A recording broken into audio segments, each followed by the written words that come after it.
But if you Google my name, you look at my Wikipedia, like you would think that I was some fringe extremist. And this is all based off lies and smears that get coordinated between different journalists. And then activists will use these opinion pieces as citations in your Wikipedia to destroy one's reputation.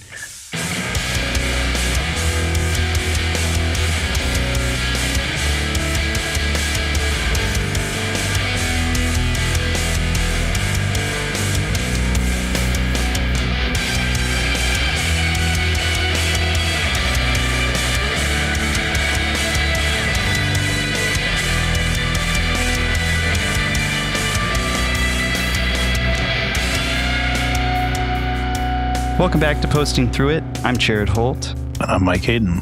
And I'm Molly Conger. Our listener-made music today comes to us from Banjo Synth. Between segments, you'll hear bits and pieces of their new single, Mad King Blues. I'll put a link to that in the description of this episode.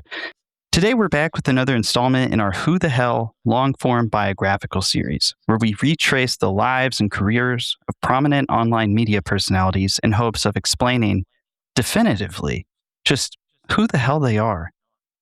We aim to make these the biographies of the figures they focus on, and they take a tremendous amount of effort to produce at the standard that we aim for. If you appreciate what you hear today, please consider signing up for our Patreon. And this is the 15th episode we've done in this series, which is crazy. The first one was Jack Posobiec, and if you go back, the audio is not great. So we really need to do a remastered version of it. But yeah, we covered Michael Tracy, Stephen Miller, Steven Crowder, Scott Adams, Bill Maher, Matt Taibbi, Laura Loomer, Charlie Kirk, Anthony Cumia, Dave Portnoy, Nick Fuentes, Candace Owens, Tim Pool, and as the aforementioned Jack Posobiec. You can find those if you scroll back on your feed. The subject of today's episode is Andy Ngo, a social media influencer who calls himself an independent journalist.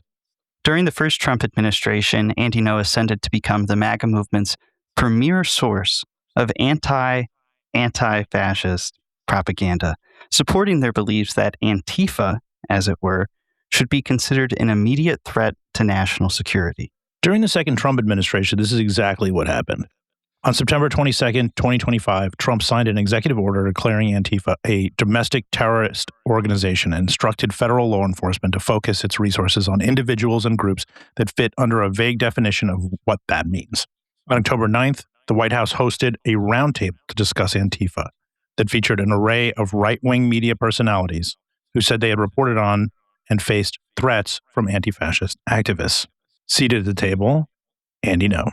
At least 3 of these courageous journalists have personally been victims of Antifa attacks.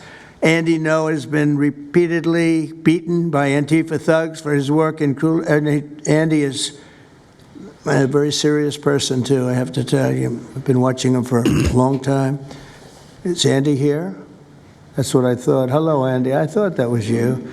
You're looking better than you do out on those streets. Jesus, dude. I didn't remember it being that funny. Very serious. He's a very serious person. Yeah, he's mirthless is the word I would use, actually. Those are not the words I would use to describe Andy Ngo's work. Very serious. So Andy's rise in right-wing media has drawn loads of criticism, outrage, and anger, especially from the subjects that he's devoted his career to villainizing. But despite this, he's been massively successful relative to the orbit of influencers he associates with. His book, Unmasked, reached the New York Times bestseller list. He's been invited to major conservative movement conferences and think tanks as a featured speaker, and he appears regularly across right-wing media anytime they need an expert source, using air quotes here, to discuss the far left. As of today, he has 1.8 million followers on X. Always the caveat that we never know what's real and what's not in terms of followers in the far-right sphere, but he posts regularly, dozens and dozens of times a day sometimes, and he gets a lot of reshares according to those metrics. He also works as a senior editor at a right-wing blog called The Post Millennial. Okay, I know the analysis comes later, but okay, yeah. Some air quotes here for me, he works as a senior editor. I don't know what he's doing there, and posts stories on his own Substack newsletter called No Comment. That's a pun. Oh, is it NGO? That's cute. As you'll hear on today's episode, Andy Ngo's influence today isn't quite what it once was, but he remains an important person to understand in the context of today's online media, both in terms of the specific narratives that he has helped popularize and the influencer content creator model that he's used in that pursuit. Today, there's dozens of Andy Ngo-esque clones across right-wing media, from Nick Sorter to Cam Higbee. A lot of them are using the same kind of model. They travel the country going to protests, filming left-wing activists, hoping to score some sort of outrageous footage that lands them a spot on Fox News, so on. Joining us on our journey through Andy Ngo's life and career, Molly Conger. I first met Molly online in 2017 in the aftermath of the horrific Unite the Right debacle in Charlottesville, Virginia, as a source when I was reporting at Newsweek. She is just invaluable as a thinker and broadcaster. And after witnessing that Unite the Right rally in her home, she dedicated her life to researching the far right and has done just an amazing job. She's the host of the podcast Weird Little Guys and part of the Cool Zone Media Podcast Network, which we highly recommend. Molly? Thanks for having me. I'm excited to talk about Andy because he is, I haven't talked about him on my show, but he is, I would say, within the pantheon of the weird little guy, right? So on my show, I'm talking about these sort of more minor figures. Right now, I'm really looking more historically at these figures of the extreme right and sort of their sad little biographies, sort of deconstructing them in, taking them from monstrous figure to pathetic little man. And I hope that's our journey today. I just want to say that he is really, Molly, a post-Unite the Right figure. Absolutely. There would be, you could not imagine Andy Ngo without Unite the Right because he kind of milked the reaction on the right. Well, because there is no anti-Antifa outrage until the American public has witnessed Antifa. And I think that wasn't a word the American public had heard prior to August of 2017. Correct. There was nothing to really explain. Everybody bought Mark Bray's book because that was the one thing that had Antifa on the cover. Which is, obviously anti-fascism predates August of 2017, but the average person had never seen someone dressed in black defending their community against armed Nazis. Correct. Before we get started on this episode, Molly, I just want to hear your take. Why is Andy Ngo a person that people should care about? God, so when you told me the subject for today, I was thinking, I haven't thought about Andy Ngo in years. I forgot he existed because I got off Twitter. He stopped existing to me when I got off Twitter. But there was a time when Andy Ngo just thinking about you was enough to ruin your life for weeks or months or forever, right? And like you were saying, even though I don't think about Andy Ngo anymore, now there are 1,000 Andy Ngos because he was proof of concept that you can monetize that kind of organized harassment disguised as independent journalism for truth and justice in the American way or whatever. So ahead of recording this episode, I reached out to Andy Ngo to ask if he'd be open to speaking with me, to go over some questions. Is he going to be on today? No. He's not in the waiting room on the Zoom call? He's not. No, I had some questions, right? We try to do the very best we can to get everything accurate. But there were a couple spots, and I'll note them as we go along, where things were, I think it happened a certain way. We'll report it to the best of our ability, but there's 3 sides to every story. Note that there is sort of an information gap there. And then I also wanted to give him the opportunity to provide any comments, particularly responses to criticism he's faced through the years. Instead of responding to my request directly, he shared a screenshot of the direct message I sent him on his X account and wrote this in a July 13th post. Mike, do you want to read this bad boy? Oh, so he didn't even respond to you directly. He responded to you via open letter. Yeah, basically. Jared Holt, please read this comment on your podcast. You have to do it in the accent. I'm trying. Both your work and personal conduct are unethical and designed to mislead the public. You even tried to cover up your own social media posts. We'll get to it, I guess, but like he kind of like, it's like halfway between an English accent and not, I don't know, it's hard to explain. You even tried to cover up your own social media posts after they appeared on the account of Antifa supporting gunman Conger Betts, who shot 17 people and murdered 9 in Dayton, Ohio. Like, I just want to say, this is a big thing with Jared's life, and we don't need to do who the hell is Jared. But like, this guy it was a family dispute, the Conger Betts thing.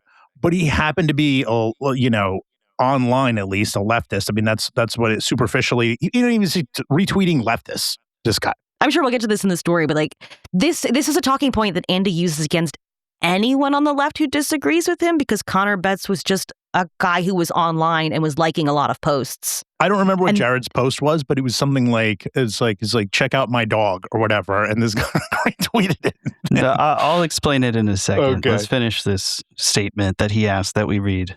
If you are researching, quote, harmful online content, you should examine your own. I want nothing to do with you. So did you go take a long, hard look in the mirror after this, Jared? Oh, of course. Classic, of course. no. He puts out this claim that I tried to cover up my social media posts or something. So I just want to respond to that real quick. This is an old smear that Andy has repeatedly used to attack me specifically online and other people. What happened was there was a Twitter account that was thought to have belonged to Conger Betts. That account retweeted 2 posts I had shared at the time. One, making fun of Ollie Alexander and Mike Cernovich. Valid. And another criticizing a pro-police local news segment that I found distasteful. That account followed my account, which is a public account. It had, 100,000 followers or whatever at the time. I remember that day I was out of the house trying to enjoy my weekend, spending time with the woman who would become my wife. I was getting all these notifications, so I was like, this is fucking annoying. I blocked the account, right? Which I didn't even think about. I was just like, oh, make this go away. I blocked it. Maybe that was the wrong move at the time, but to suggest that I sought to cover up some kind of connection that I supposedly had to this person is plainly false. And any suggestion that a post making fun of Mike Cernovich or a post criticizing a local news segment about the police had any relationship to the violence that he carried out is ridiculous. And again, the shooting in question here was not politically motivated. Even if it were, the posts he's interacting with from you were not about a particular kind of politics or about violence.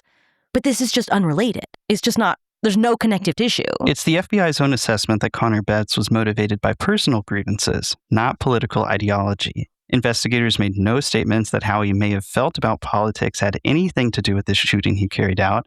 Instead, they reported back that Betts, quote, fantasized about mass shootings, serial killings, and murder-suicide for at least a decade before his attack, and that he was primarily motivated by, quote, enduring fascination with mass violence and his inability to cope with a convergence of personal factors, including decade-long struggle with mental health stressors and the successive loss of significant stabilizing anchors, their terms. I just wanted to respond to that directly because to me, that's like a perfect snapshot of the way Andy Ngo operates, which we're going to explore more today. This is not an outlier case. This is like sort of prescriptive of how he approaches his quote unquote independent journalism. After he shared my request to comment and his open statement to me, I followed up again to tell him if he changed his mind, I'm available. I'll even email you written questions if you prefer that. I didn't hear back from him before we recorded this episode. So just throwing that out there. But he knows exactly what he's doing. This isn't him being, just so naive or misinformed. He knows exactly what he's doing because he, as someone who is very online himself, knows that if you're interacting with hundreds of thousands of people online, you're not responsible for the actions of your followers. And if that's a standard he wants to set, I'm happy to talk about the kinds of things his followers are doing. I would love to. Stone and glass houses situation. Well, let's not sidetrack because this episode has got a lot of information in it. I just want to quickly just say, you're right, Molly, that he does know that. But you can be not responsible, but you can have, there can be a correlation. If you're deliberately engaging in incitement, that's what I'm saying. Like if we want to have this conversation, Andy, we can talk about the levels of incitement that exist. He knows that if you look at it, and Jack Posobiec was another person who was obsessed with the Connor Betts thing. He tried to find, he was so desperate for examples in his Antifa book for somebody who, some Antifa killer or something that he could put in there, that he put Connor Betts on the back cover. But like all these people know that this was a family dispute because they can read through the legal documents. They're sitting right there. They can read the legal documents, or they can read the many articles in the New York Times and local papers and et cetera. Or talk to their own FBI sources, because they have FBI sources. With all that said, it's time to answer the question, everybody. Who the hell? Who the hell? Who the hell? Who the hell is Andy Ngo?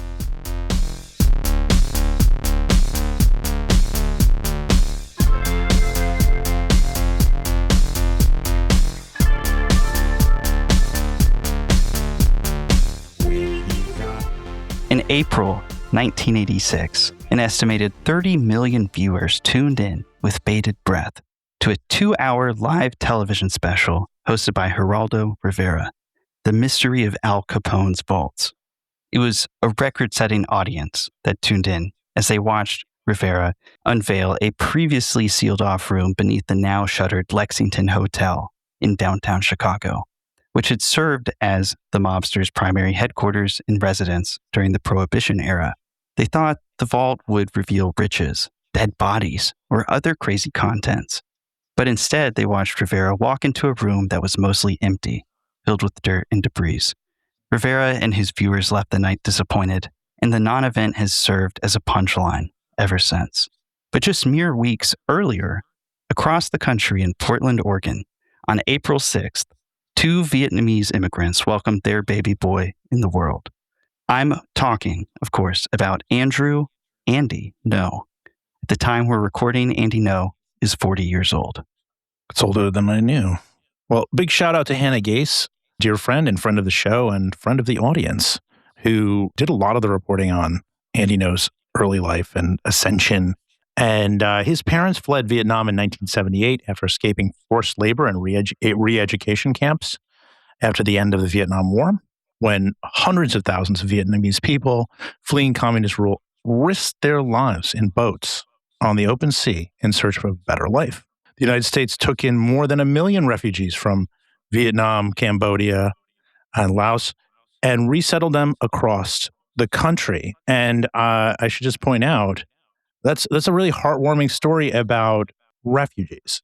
So I just want to, I'm not going to comment on it any further, but so you can imagine mom and dad are probably pretty anti-communist. I think they would have some strong opinions about that subject. He's like genetically anti-communist. Yes. Andy was raised in a Buddhist household, but later converted to Christianity in high school.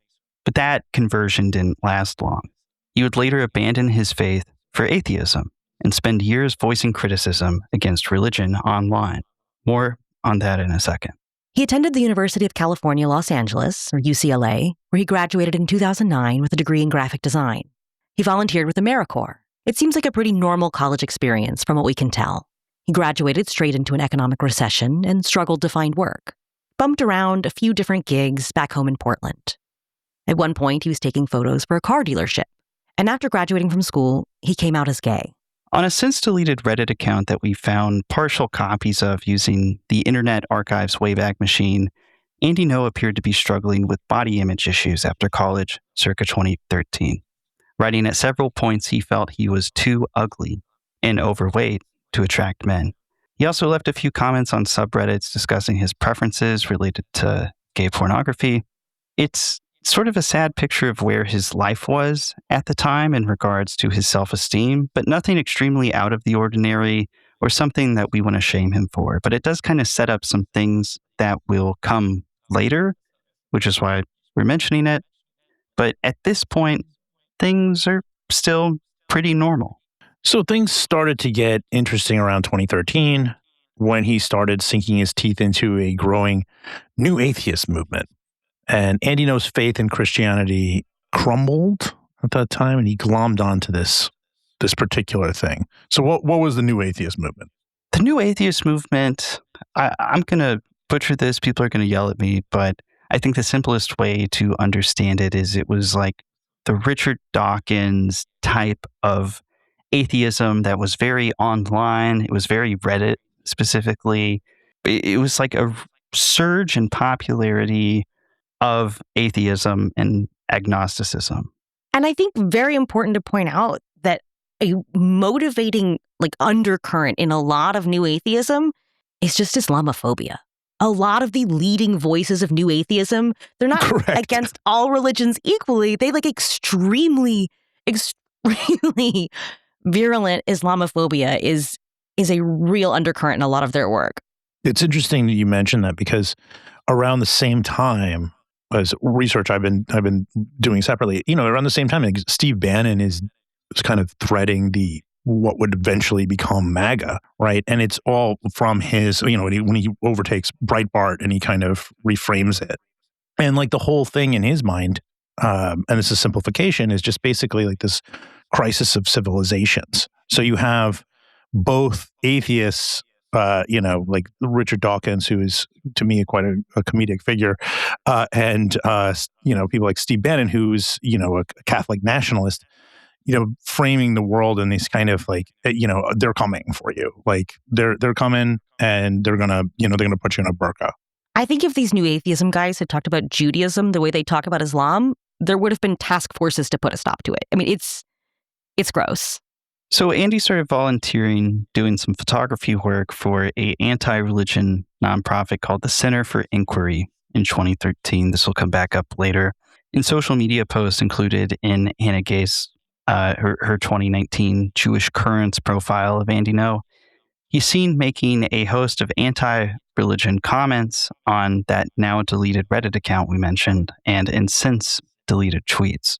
On Reddit in 2013, he wrote that Islam needs to be neutered like Christianity in response to a Daily Mail article. In 2013 on Reddit, he responded to a post about people in Arkansas making a swimming pool out of hay with the comment, Bible Belt trash. And on Twitter in 2015, he responded to Muslim Twitter personality Hend Amory with the words, Islamo-supremacist fascist. Years later, Andy Ngo would express regrets over his hostile comments toward religion, calling them simplistic and dogmatic. In 2015, he enrolled in a political science master's program at Portland State University. While he was there, he joined PSU Free Thinkers, a secular/skeptic group on campus affiliated with the Center for Inquiry. He also joined the student newspaper, The Vanguard, as a multimedia editor. Andy's making a lot of his early political connections through this PSU Free Thinkers group. Yeah, it's going to be important in his story. While attending PSU, Andy Ngo is also becoming a bit of a troll. His politics, they're starting to lean rightward, they're starting to lean conservative, as are those within the group, the PSU Free Thinkers and the broader New Atheist movement. But they still seem to be in the territory of center-right centrist. He writes this 2016 piece about traveling to Las Vegas for an atheist conference. He covers anti-Trump protests in Portland that got particularly chaotic, with a lot of property destruction and clashes with police. He credits this, we'll bring it up later, sparking his interest in Antifa. He writes this 2016 piece in the Vanguard, the student paper, about wearing a hijab, which is sort of weirdly sympathetic. That was surprising to me. And then there's a 2017 piece where he lets an anonymous Nazi give him comments for the student paper, but the point of the piece is oh, he's so proud of being white, yet he won't go on the record? Curious. It just kind of trolly. Around 2017, Andy seems like he's starting to lock in on these atheist critiques of Islam that you brought up, Molly, which was getting especially hot around this time. In a 2017 article for the Center for Inquiry, that anti-religion nonprofit, it seems like the Pulse nightclub shooting may have played a role in this. Mike, do you want to read this excerpt from that piece? At an Orlando anniversary vigil last month outside the iconic Stonewall Inn, speakers rallied against guns and Donald Trump. there was no mention of religious extremism. The desire to not cast collective blame or the fear of being labeled Islamophobes have caused many of us to turn a blind eye to the problems that do exist. January 2017, No and PSU Free Thinkers organized a campus event featuring Dave Rubin. Was Dave Rubin still being a lefty at that time? I think he was. He was very much being like Dave Rubin kind of got in on the new atheist scene as being like, I'm the critical thinker kind of guy. Right. Anyway, Peter Boghossian and Christina Hoff Sommers, No said Rose City Antifa launched an unsuccessful, quote, phone jam campaign urging school administrators to shut down, and were planning a protest. He went crying to the right-wing press, writing an article about it in the, quote, the College Fix. What is that? A right-wing news blog. No protests ever materialized, and it's not clear that there was one ever planned. According to Andy's blog, there was one, but it got called off 2 hours beforehand. It seems like what he's actually worked up over is some local Antifa groups' Facebook posts about the event. And he gave a presentation to free thinkers after it about the misinformation and sensationalism what I found involved. Is that now that because people can curate their own media content based on their Facebook or their Twitter, that a lot of times they can create an echo chamber of a certain narrative that they want to believe.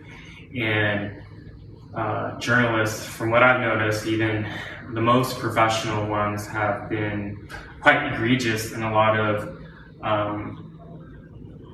in sending out misinformation and having wall-to-wall coverage of something that actually turns out to be untrue, and then they only spend a little bit of time focusing on what is actually accurate after, let's say, full investigation or something goes to trial.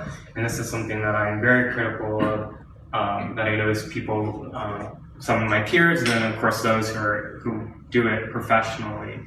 And so I thought for my presentation here, I would focus on how we as consumers, media, and news can apply skepticism consistently. Yeah, so beware. Andy No's going to teach you how to spot the truth.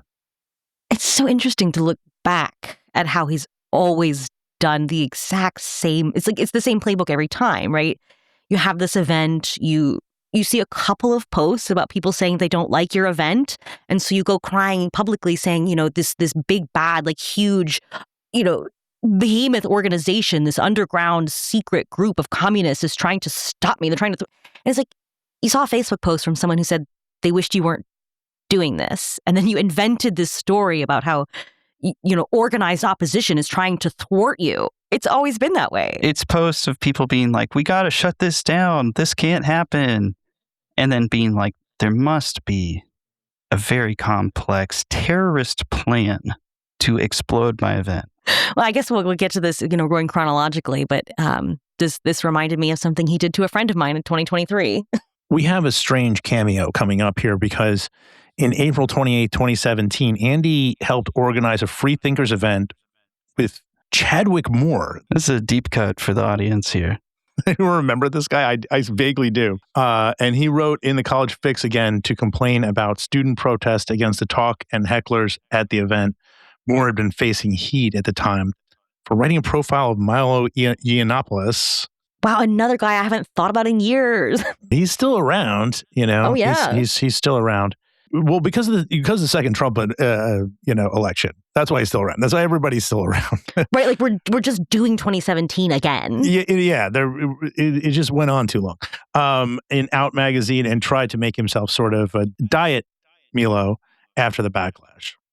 Right, because the extreme right wing can really only have one sort of contrarian gay troll, one at a time.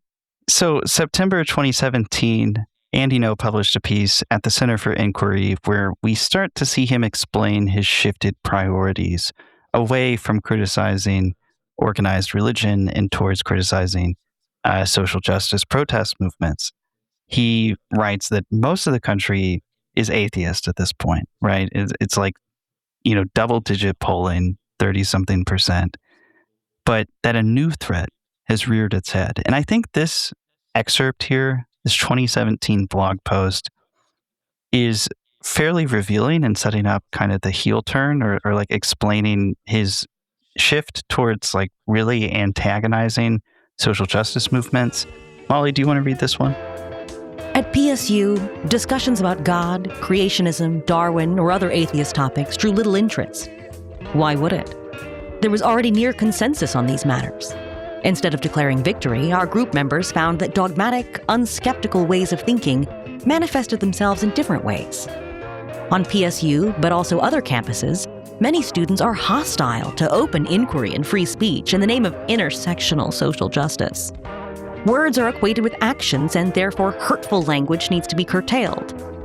Although I can see how this is laudable in intent, what is considered hate speech to the ideologues has expanded so widely that dissidence is practically treated as a hate crime. Give me a fucking break, dude. He goes on in that piece to recount anti-fascist protests, racial justice protests, anti-Trump protests, writing that their participants reminded him of, quote, religious fundamentalists in fits of irrational rage. He ended the piece writing, quote, it is the role of skeptic and free-thinking organizations to challenge irrationality in all its forms, whether they come from religious or secular dogmas. The social consequences will be heavy, but hearsay, the engine of progress, has never been popular. So let's get to the good stuff. So we've got him. We've got he's a sad boy on Reddit. He's getting his feel, but let's get to the Andy No that our audience loves. I know everybody listening to this loves this guy. So the No that we know. The No that we know. We mentioned that No had been working at the PSU student newspaper during his time there. And in April 2017, that came to an abrupt and very public end. April 2017, he was fired from the newspaper at Portland State University after ginning up outrage against a Muslim student's remarks on a panel and violating journalistic ethics. That doesn't sound like Andy. Doesn't sound like something he would do. Yeah, April 26, 2017. At Portland State Interfaith panel today, the Muslim student speaker said that apostates will be killed or banished in an Islamic state. He included this clip. That you're referring to, like killing non-Muslims.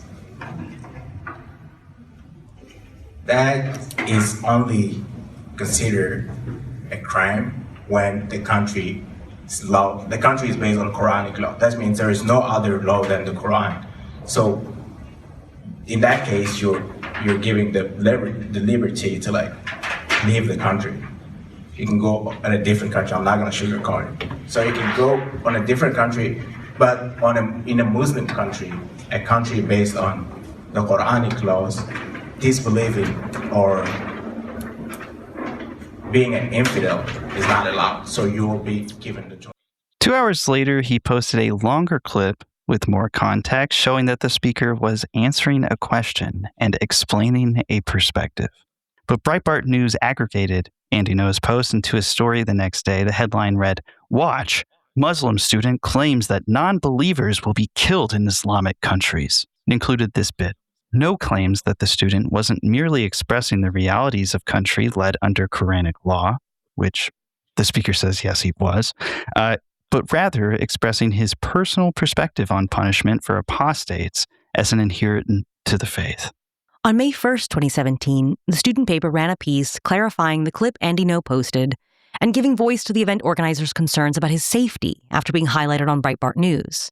It included an editor's note, which said this: "It is our assessment that this video clip was published and shared without context, in a way that placed a PSU student in significant danger. As members of the PSU community, we are compelled to protect and support this student and urge readers to consider the explanatory nature of these comments and recognize the event's intent to foster inclusion and understanding.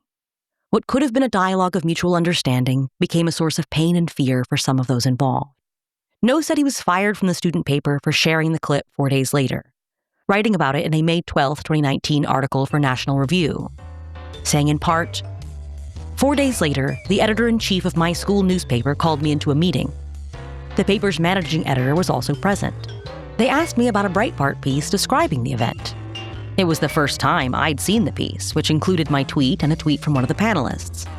My editor, whom I deeply respected at the time, called me predatory and reckless, telling me I had put the life and well-being of a Muslim student and his family at risk. She said that my tweets implied the student advocated the killing of atheists. Another person in the meeting said I should have taken into account the plight of victimized groups in the, quote, current political climate. The editor claimed I had, quote, violated the paper's ethical standards by not minimizing harm toward the speaker. All of these accusations were shocking to me. Moments after publishing the original video, I shared the tweet with the editor and a Vanguard reporter who was at the event. Neither of them expressed any outrage in response back then. The tweets apparently only became predatory and reckless when conservative sites picked up on them. On May 13, 2017, the editor of the student paper shared a response to the article, pushing back on the idea that he was fired for reporting the truth about the Muslim speaker. The Vanguard has published well-constructed pieces from No that responsibly and ethically take a critical look at human rights violations carried out in the name of religious law. We do not shy away from uncomfortable issues for the sake of political correctness, and No is well aware of this. We do reject irresponsible and hasty oversimplifications of truth. As evidenced by previous pieces published by the Vanguard, the subject matter of the video No shared is not the cause for his dismissal. The further sharing of the tweets by Breitbart and other media outlets is also not grounds for dismissal, as this is common practice for media outlets and often out of the control of original reporters. It goes on later, I am further disheartened by this recent misinterpretation of the events surrounding his exit from the Vanguard. He has made a choice to portray people he knows personally and has worked with at length as politically biased and afraid to address uncomfortable topics. No is aware of the full truth that, for the second time in this case, he did not report. No has portrayed his removal from the Vanguard as a reaction to a single event, one he has not regarded as a mistake, but simply, quote, reporting the truth. The decision to remove him from his position was the result of ongoing breaches in trust and actions that were counterintuitive to the mission and editorial expectations of the Vanguard. So does that mean there were other times? I guess. I don't know. I wish they would tell us what they were, because it seems like again, it's so interesting looking all the way back at sort of the beginning of his career as a professional troll that he kind of hasn't changed the playbook, right? Yes. So he puts this stuff out there knowing that it will get picked up and amplified. And then when it does, he's like, well, I didn't do that. I didn't do that. All I did was say what I thought. I agree with that. You did know. I just want to slow this down for a second for people because I just think it's useful. What he does here, kind of selectively editing, is his primary tactic as a propagandist. I mean, I don't want to say as a journalist. It's the primary thing he does is selectively present information, knowing that it will be interpreted in a particular way and picked up by people who have interpreted that way. So this he's kind of finding his groove here. He found what worked 10 years ago. Andy No seems to take all the wrong lessons from this saga and tries to leverage it, apparently, to launch a career in conservative media.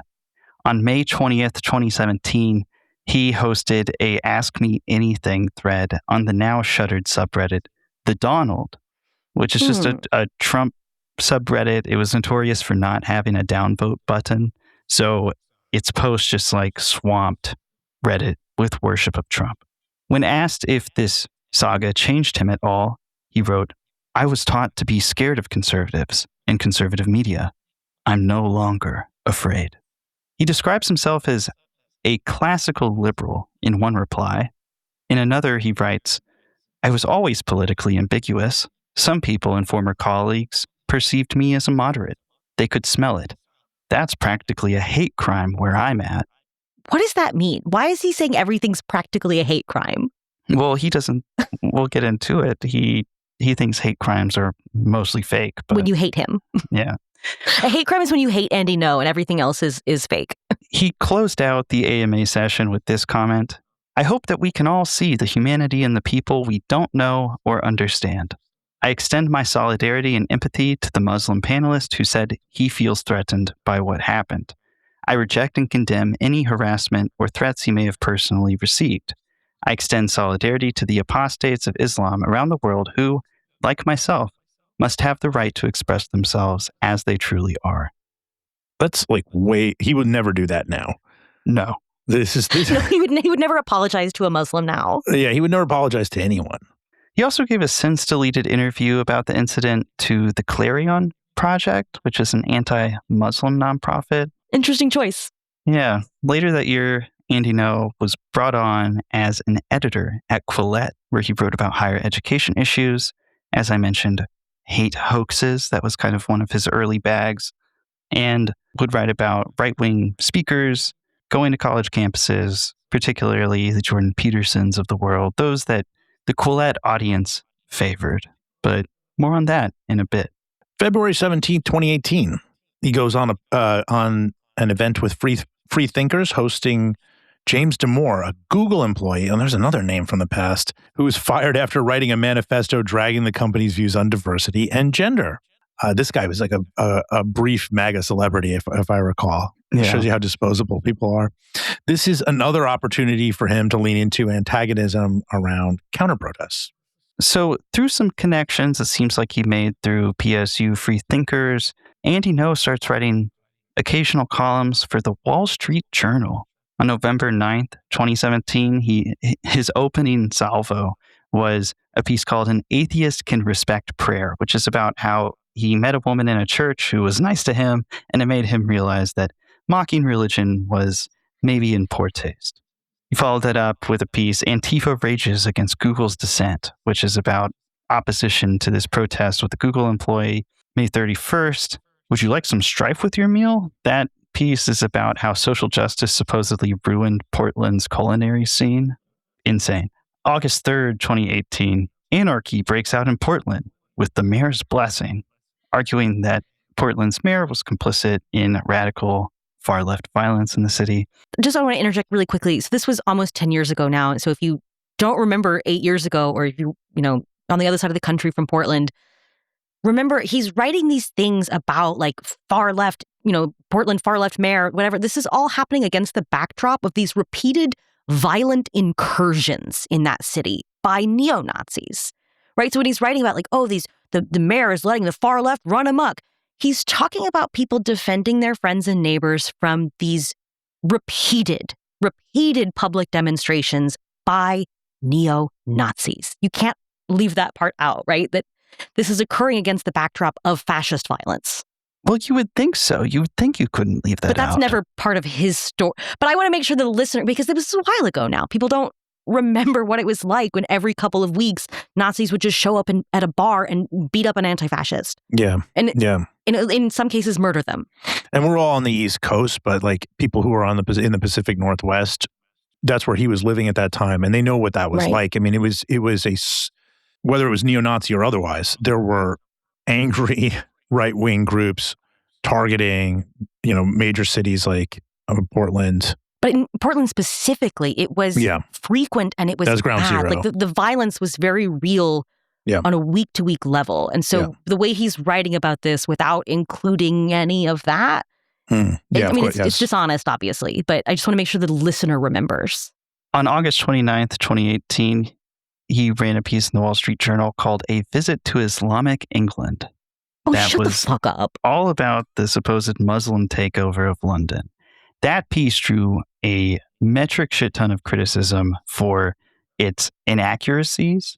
Like, if I'm remembering correctly, he sees a sign that's like, hey, please don't drink in public. And is like, this is proof that this is Sharia law. Like, no, you can't drink in public here either. Basically, and people that like actually live there were like, no, that sign has been up for a while. Because that's not because of Sharia law. It's anti-Irish. I need him to come here and do some reporting in Mamdanistan and report on, our boy Mamdani and see the Islamic takeover of New York City, which can be seen in the Islamic garb of a number 11 Jalen Brunson jersey that you can find this summer on almost every street corner. He's just such a sick little freak. He stepped in it in October 2018. He caught some flack. There was some turmoil in the Wall Street Journal at the time because the news division was not really happy with the like hyper Trumpy opinion division of the Wall Street Journal. And one of the things that came up in these internal meetings, according to some reporting, was the fact that Andy Ngo had accused a Wall Street Journal reporter of having ties to the Muslim Brotherhood. Oh, which I don't remember that one. He later apologized for and was like, "Whoa, I was a bit heated. We gotta stick to the facts. So sorry about that." And it's like, wow, dude. He doesn't know anything about Muslim Brotherhood. This is a thing that has come up in conservative. It's just a name that they came up with, and they're like, boom, this sounds bad. And they don't really know anything actually about it, what they do, what they believe, what they're trying to achieve. And it's just very fascinating the way they just kind of bring it up randomly. It's obviously like a big factor in Egypt itself. So October 2018 launches a now defunct podcast called Things You Know. Things You Should Know. Guys, as far as I'm concerned, he keeps making the puns, so we're free to make no puns. I'd always worried, is that culturally insensitive, right? Like, that's the way, the structure of his name is like that. Do you want to make puns around? No, but he keeps doing it, so I think it's fair game. It seems like everything he has to name, he uses that. Where he interviewed, that's right. He's like. Wait, okay, wait. I'm sorry. As an employee of iHeartMedia, I have to ask: is Things You Should Know copyright infringement on iHeart's intellectual property stuff you should know? Interesting.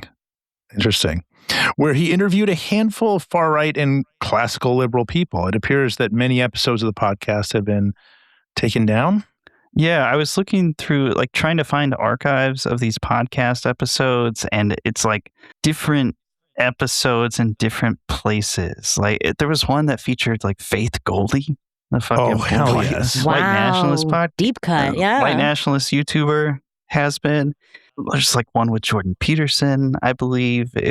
But it seems like that has sort of gone defunct, and there's just sort of bits and pieces floating out around, archived somewhere on RSS feeds, Faith Goldie, White Nationalist Associations with Richard Spencer. Which tells me he probably tried to delete it, right? Obviously the internet architecture that keeps these kinds of things online is a little rickety depending on how it was distributed in the first place. But if it's hard to find, that's probably because he made it hard to find. Well, Andy is such a charismatic speaker. Maybe he was afraid that it would take on it would just take off too much. So he's like, this is too powerful. This is too good. So March 2019, he writes a story called Inside the Suspicious Rise of Gay Hate Crimes in Portland. What's suspicious about it? I think people can guess what he thinks about that, which is that the stats are shit. The only hate crime that's ever occurred against a gay person in Portland is what happened to him. Yes, yes. So focus on Muslims, Antifa, and black crime. He uses the words black crime a lot. Oh, very Citizens Council of him. Cute. Yeah, which is, I mentioned Breitbart earlier, and I think Instant and Bannon. No associations between those two people that, are there. But I think ideologically, I think it's worth thinking about, because if you recall, Breitbart put a vertical called Black Crime on their website in advance of, it was before the 2016 election, and it was very popular, and it drove a lot of traffic. And it was basically other people, the kind of the Ben Shapiro types or whatever, they're like, that's a bit too on the nose for whatever. Bannon's like, fuck you. Let's give them what they want. Give these piggies what they want. And he kind of does, you know what I mean? It is a lane that I associate with Breitbart, formerly the Daily Stormer, and Andy Ngo. It's black crime, blacks doing crime. So yeah, if you do a site search, and this is one of those things that the timing starts around now, but it continues to this day. And if you do a site search on Twitter and you're curious just to find out the mind of Andy Ngo, because so much of this is going to be about Antifa and leftists and this fantasy that has been created by MAGA in order to justify some of the things that they're doing, right? They need to create an op, basically, and we're it. But Andy Ngo's anti-black racism, and that is my opinion. I think he is a racist, an anti-black racist, this guy. Right, yeah. And, and this guy is he'll say a black male did this. A black male did this. It's like the way you would talk about a dog. Yeah. And some of the crimes that he highlights, or many of the crimes he highlights, have no racial component whatsoever. It's purely that they're committed by a person who is black. Mhm. And violent crimes are committed by people who are black. They're committed by all races. He will go this, a black male did this, a black male did this, a black male, right? It sounds like he's talking about a dog. And anyone who has a certain level of sensitivity combined with education can look at this and see exactly what he's doing. So if you want to take a site search, it's very easy on advanced search for a black male or black male. From him, you will find just one like crime story after another where he's trying to drive engagement and also draw people's attention to race over and over and over again. And not to derail us again, I know we have a lot to get through, but I just want to connect this back to a little bit of history, right? So this idea of black crime has a very specific origin point in sort of the American political consciousness, and it is the White Citizens Council. So in the 50s and 60s, during court-ordered integration, these White Citizens Councils arose in the South, and they start putting out propaganda, and they very specifically highlight crimes committed by black men to increase fear in the white population around integration. That like if we let black people into our schools, into our businesses, into our churches, if we let them around our children and our wives, then we are in danger. So this is a very specific propaganda tactic that arose to prevent integration. And it was the motivating force, like reading this kind of White Citizens Council propaganda about black crime is what made Dylan Roof go into that church and shoot all those people. So this has a very particular origin and goal. So when he's not just asking questions, he's not just pointing out details, he's participating in this legacy of demonization of black men. It's sensational, and it has almost a pornographic element to it. Very much so, because it's often about sexual violence. Yes, the audience wants the fear. They want to feel that. They want to feel the fear, embarrassment, confusion. Right? It's sensational. It's this and idea he knows that what he's doing. Yeah, he knows what he's doing. So before we start getting into all these Antifa hubbub, I just want to play a clip of an interview Andy Ngo did with Dave Rubin in 2019, where he sort of describes his philosophy of why he focuses on what he focuses on. And I think it's kind of interesting. This country is rightfully very sensitive to recognizing the excesses of the right and being extra sensitive to the far right and that type of rhetoric and the dog whistles that they send out, right? I would argue overly sensitive, that they've expanded many things that are not hateful to be included as hate speech. But I think there's a blind spot when it comes to far left activism and ideologies, so much so that even extreme far left militancy is seen as a just cause. Yeah, but do you think that's as simple as because of the fact that most of these journalists, the blue check journalists and the people that work at Vox and HuffPo and BuzzFeed, that they're all lefties? So they either are excusing it because they're kind of down with it. It's like they're watching those people do the dirty work that they don't then have to do. They can just kind of cheerlead it, as you're saying, through their own articles. Either that, or that this is fully what they know that if they stand up against it, basically, that they'll be called Nazis too, right? I mean, that's what I've consistently seen happen to any of the decent liberals over the last couple of years. Yeah, I mean, one of the tactics is if you speak out against Antifa, then you're accused of being sympathetic to the far right or carrying water for the far right. That's what I'm accused of. It's part of the strategy, and it works, unfortunately, in silencing people, in making certain people seem like they're untouchable. This movement lies. I just think it's kind of wild that he's like, yeah, people, they accuse me of being sympathetic to the far right. This is a strategy. This is highly sophisticated. I'd forgotten how in their feelings they used to be about the blue checks. Yeah, it's so funny. It's so funny now. But wait, I have an unkind question to ask. Do we think he started pretending to have a British accent as a way of explaining the non-roticity of his speech impediment? Because I think he has a mild speech impediment. Yes. Because he even when he's not doing the British accent, he's a little bit non-rhotic. Is he doing the British affects to cover for that? I don't think so. I think what he's doing, this is my opinion. Sure, mine too. We saw the Reddit posts. They are, they're like, Joy Division coded posts where he's just miserable and he's so like, he's just, there's nothing good in the world and he feels like shit about himself and all this stuff. This is a very insecure guy who is wrestling with a lot of self-hatred, I think, based upon his own words that we read. And, you don't just like shake that off and like everything's fine necessarily overnight just because you're doing journalism that is getting, because you're an influencer that is, starting to get some steam, right? You're on Dave Rubin. I think that this, he's insecure about his intelligence. He's insecure about seeming legitimate, important.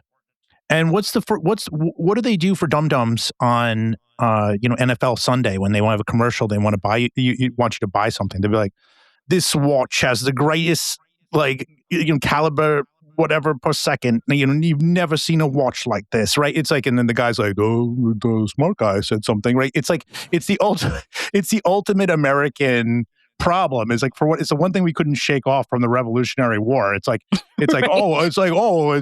This guy talks like Damon Albarn, so I should probably be fancy. Yeah, I should probably buy this Lexus. Like that, it's just the age old thing of just trying to sound more sophisticated by being British. Like, has he ever answered a question about like where did you get that? Because you're not like, he's born and raised in the Pacific Northwest to Vietnamese refugee parents. Like, why? Where did you get? Like, did you do a semester abroad? Dave Rubin ain't going to ask him. I'll tell you that. But did he do a semester abroad and come home like that? I think that Joe Bernstein, who wrote a profile of Noah for BuzzFeed in 2019, asked him about it, and Noah said it was because he had traveled to the UK as a teenager. But he didn't have that accent until later. I'm just saying what he said. The delayed onset accent acquisition. I don't know. I guess he just has an unstable sense of self. Like, when Madonna pretends to be British, we just accept it. But I have follow-up questions for Andy.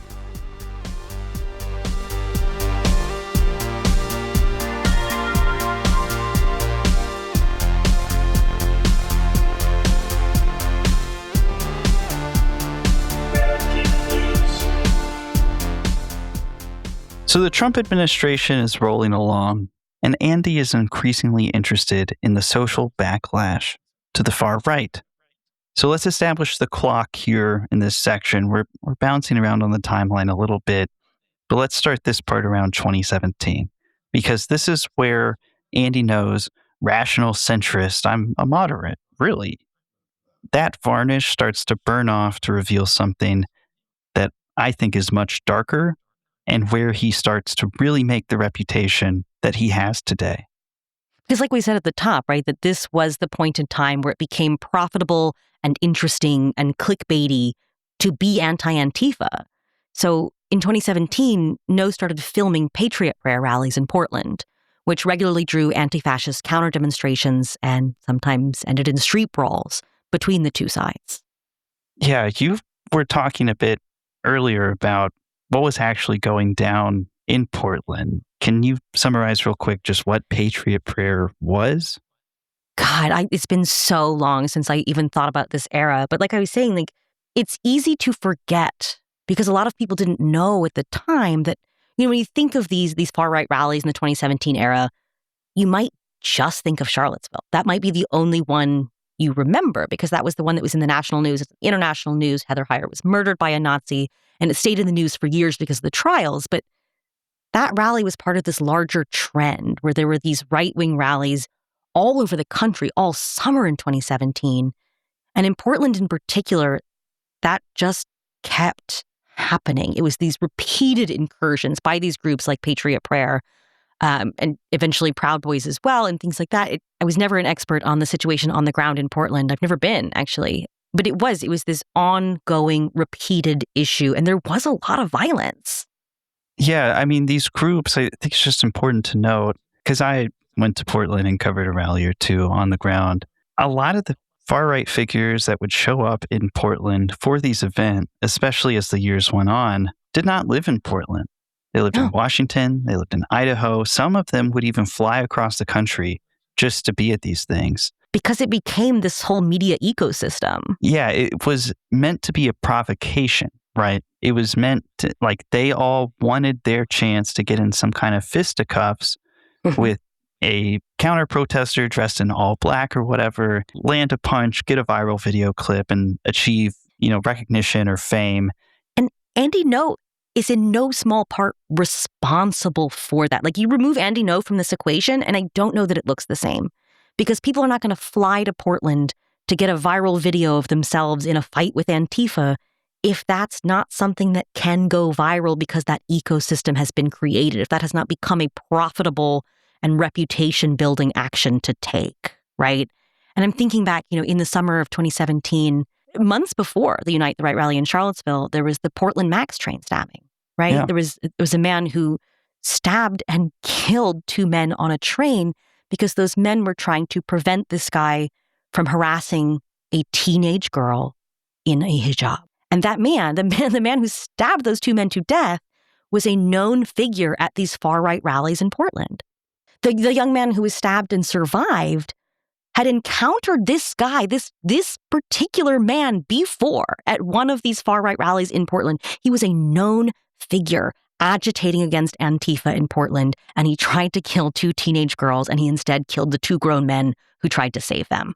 Like, this isn't just people getting in each other's faces in the streets. Like, people were murdered in Portland. And Andy is participating in this anti-Antifa, this anti-Muslim, this sort of clickbait bullshit. So I have no sympathy for Andy's, well, I didn't know shtick. He knows exactly what he's doing. And over the years, Ngo himself became a regular attendee at these protests. And he would embed with groups like Patriot Prayer or wander around sort of incognito on the anti-fascist side. And it's getting him a lot of praise within the far right, and it becomes useful to right-wing media. He's openly sympathetic to the far-right side of the brawls and whitewashes them in generic terms in his coverage.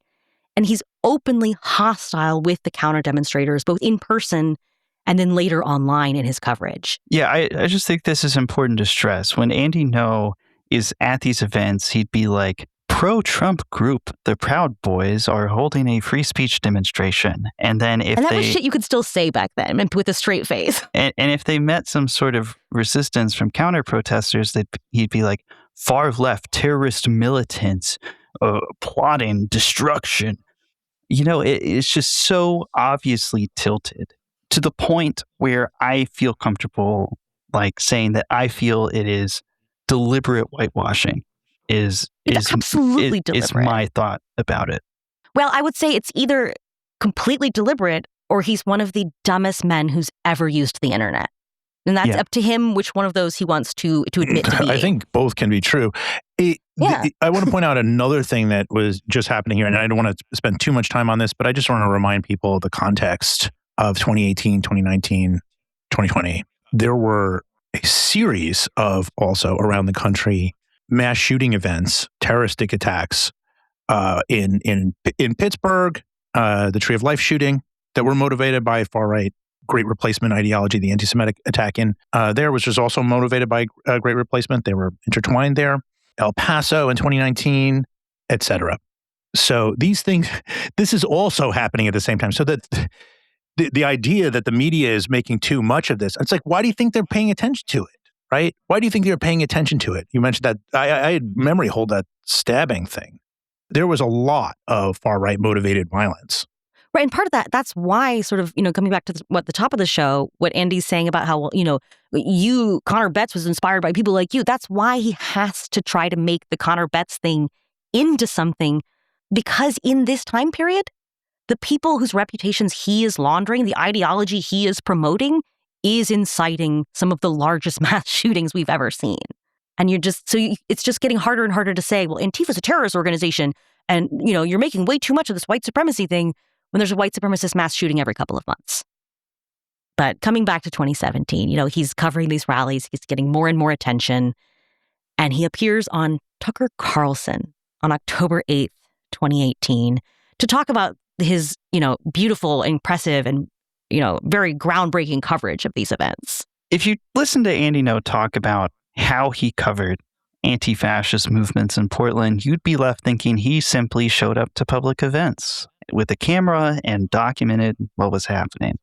I just want to be completely clear that this is not accurate. Instead, he was doing the inverse, how I see it, the inverse of what he claimed social justice movements were up to, playing fast and loose with inflammatory language and cozying up to toxic movements, toxic figures. Andy would regularly use his Twitter account to share the identities of protesters, which was criticized as doxing, maybe not in the literal sense of like, here's their address, but in the colloquial sense of that term. And the people that were targeted by him got all kinds of hell rained on them. I found a video from The Surfs, a YouTube channel, where they called Andy years ago the TMZ of protest footage, which I thought was... Which honestly is unfair to TMZ because they actually get some great scoops. Yeah. Like TMZ is a tabloid. That's the thing with tabloids is like, it's a lot of junk, but they're so chaotic that occasionally they like land something crazy. Like there are some people working really hard at TMZ. Because they'll go with anything, right? So right. It's like, and yeah, I just want to stress like his followers would go absolutely psychotic on the people featured on his Twitter feed. I think all of us can attest to that personally. We've all experienced it to some degree. You were talking with us before we started recording about the experience you had.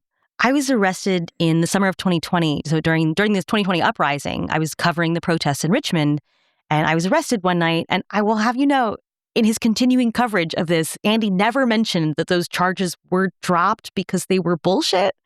He never mentioned that my charges were dropped. No, so it's not to inform the public necessarily of what's actually happening, just to let you know that you were arrested. This is the exact criticism he made in that speech to his like college atheist group. He's like, the journalists, they report on this, but they never follow up with the updates or the arrests. And so he wrote, he made a bunch of tweets about how I'm a violent terrorist. In one of them, he implied that I'm a white supremacist. Questionable. I don't really understand what's going on there.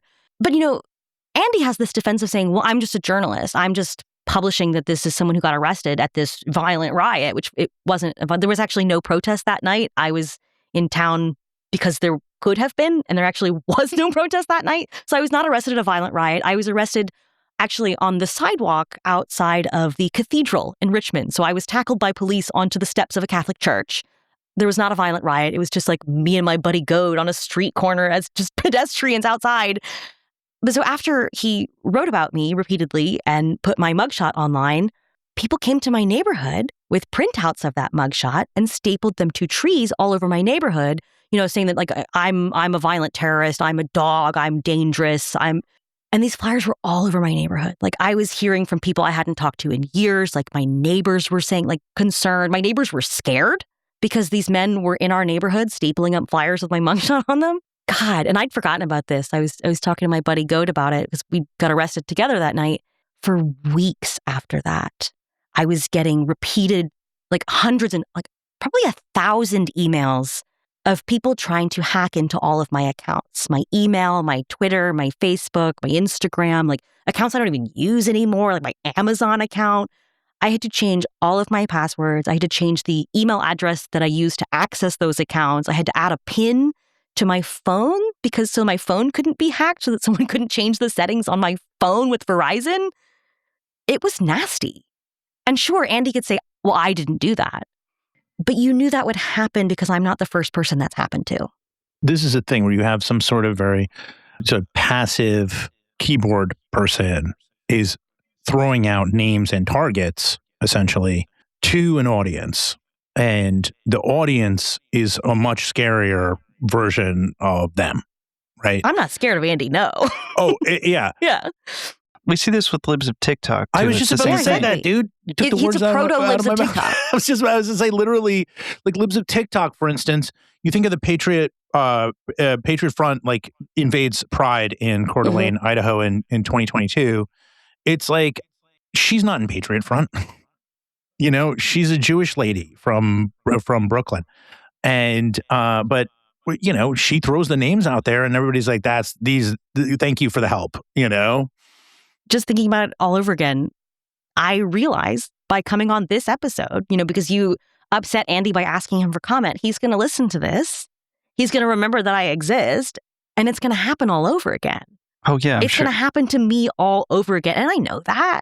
We're all going to get crazy shit, dude. The reality of it is people like him know what they are participating in, and he enjoys it, in my opinion. I believe that he must enjoy it because he continues to do it. A big example of this happened in May 2019. While he's at Quillette, he launders this far-right researcher guy.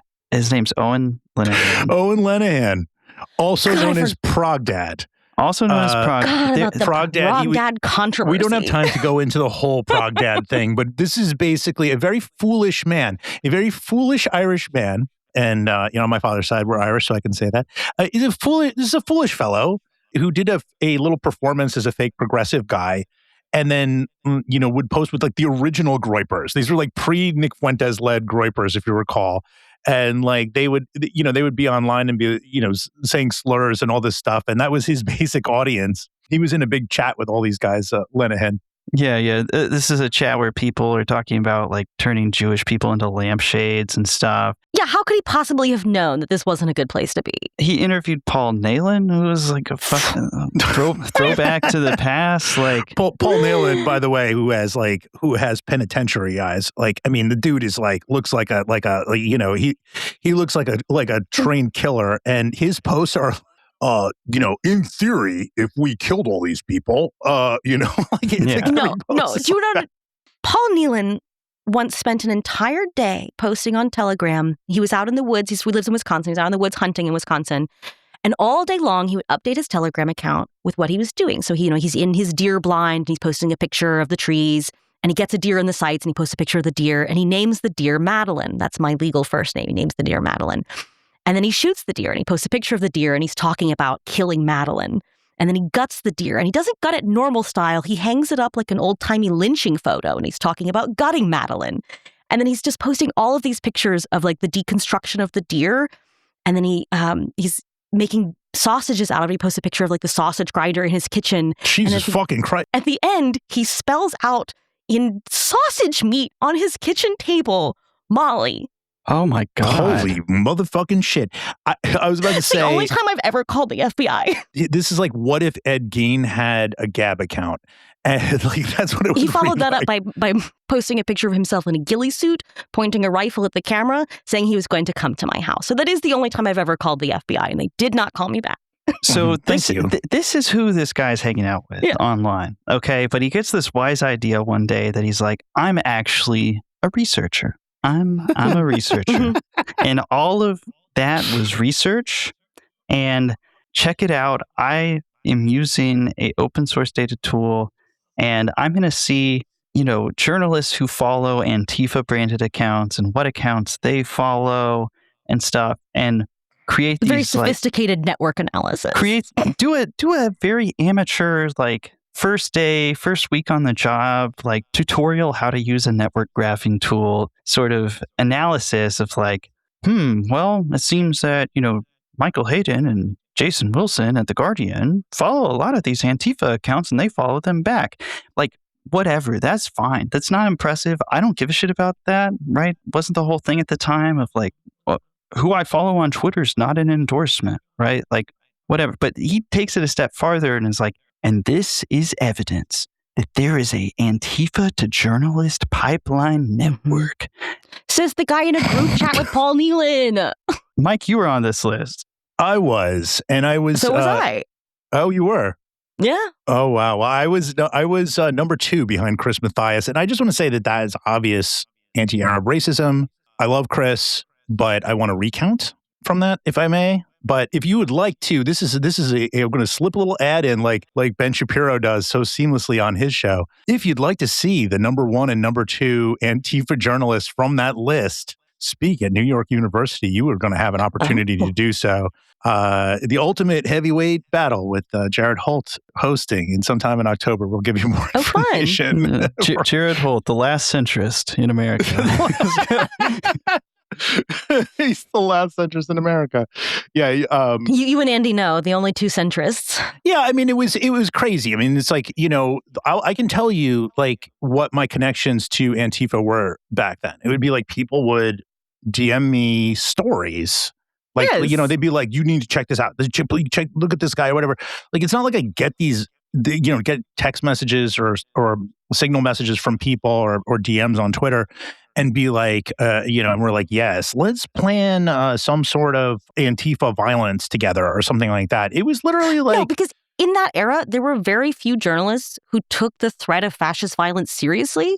So those of you who did, those of you with mainstream newsroom jobs who took this threat seriously were trusted by people who knew things about that violence. Yeah, and also the other thing is also, I think that is true of just me and Chris, is that we respected, and I say that Chris has pointed out in his book and stuff, it's like, the vast majority of anti-fascist work, which is all self-assigned, of course. It's like, it's not like somebody, it's not like George Soros is giving, it's like people deciding what's important to try to stop this threat as a community, like as a group. It's actually like really beautiful in many ways. Right, Crab and Chris wrote a whole book about it. But I think the reason guys like this can try and like smear you as these professional journalists are associated with Antifa is because they're making Antifa out to be this, like, well, these are all criminals. If you're following an Antifa account, you are consorting with criminals. You know who Antifa is? It's people like me. Like in that era, I did not have a professional job. Sure. I was a freelance anti-fascist researcher. It was people like me that you were being smeared for associating with. And like, I'm not scary. Yeah. Like later today, you're wonderful. Later today, I'm going to get out my dog's special little birthday crowns and I'm going to take them to McDonald's. Well, I just wanted to finish saying what I was saying, which is like the vast majority of what Antifa was doing then had nothing to do with the physical world. It was all online. And it was like, hey, I think this guy who works, I'll give you an example of a tip I'd never published on, because I had a little bit of a thing where the Antifa was, please. They had ID'd somebody and he worked in a bakery, like on a very humble job. And it's like, this guy is a Nazi. We know who this guy is. We tried to call, do a story, like he'll get fired. And I'm like, not everything's a story. He's not a public figure. He works at a bakery. I'm sure he's going to get fired one way or another, like whether we call or not. The guys in like some of these tips that come from these anti-fascist groups were about like cops that were in Nazi groups. Yes, and those get published because they should. Yes, and like you have to associate with the people who are doing that research if you want to publish those stories. Yeah, and most of my stories, I would say, came from my own work. But every once in a while, somebody would flag something to me. But it would be like, it was a tip. But like, I heard this guy is in Identity Europa, and then you follow it up, and you're like, actually, he is good. How did you find that out? That's great. Yeah. Anyway, so yeah, this is the origin here, and I'm probably going to jog everybody's memory of the Antifa 14 words. I say that ironically. You can't call it that, man. You can't. You absolutely cannot call it that. I'm vetoing that right now. Emily Gorczynski called it that in her blog about it. I took her word. Emily, no. Anyway, it's not nearly horny enough to be the 14 words. Yeah, that's true. The Antifa 14 words, like everyone's getting laid in some 14-word fashion. Anyway, Andy No is a threat to our communities and provides kill lists for Adam Waffen, which people were spraying all over Portland. They were spray painting so sore about it. And like, where did this come from? This is a huge part of his lore. So the origin actually, in a weird way, starts with me, because I had done a story in June of 2019, I think, somewhere around there. And it was one of the first stories about the migration of extremist groups to Telegram. And if you recall, around that time, it was diffuse, and it suddenly became less diffuse. They, among other things, Daily Stormer put out a thing. It's like, we're all going to Telegram. We can't do this. Is not going to work. We need to go there. That's where you need to go. And there's this huge push, and all of a sudden, they started to populate on Telegram in a very rapid fashion from December 2018 until spring of 2019. I guess that was around the time that Gab kind of collapsed after Tree of Life. Yeah. In the aftermath of Tree of Life. Exactly. Good point. And when I was doing that story, I came across like one of like a few See, the thing is, the reason why this is not entirely accurate, we have no idea this guy was in Atomwaffen Division or what that necessarily means. It's not like a member. And Andy loves the word member. He's a member. He says, I'm a member of Antifa. Nobody's paying dues. People were appropriating, Nazis.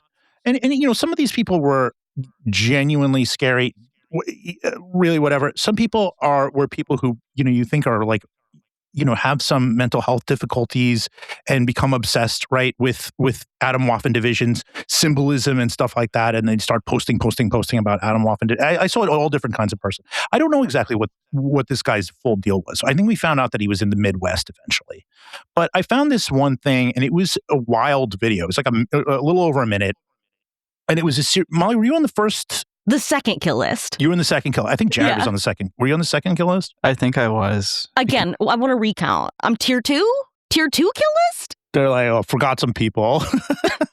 But yeah, I mean, I was surprised to see my cute little avatar there in this thing. And it was basically some sort of like, I looked it up. It was some sort of like punk metal, like Nazi punk metal song about like, killing people or something. I couldn't remember exactly what it was.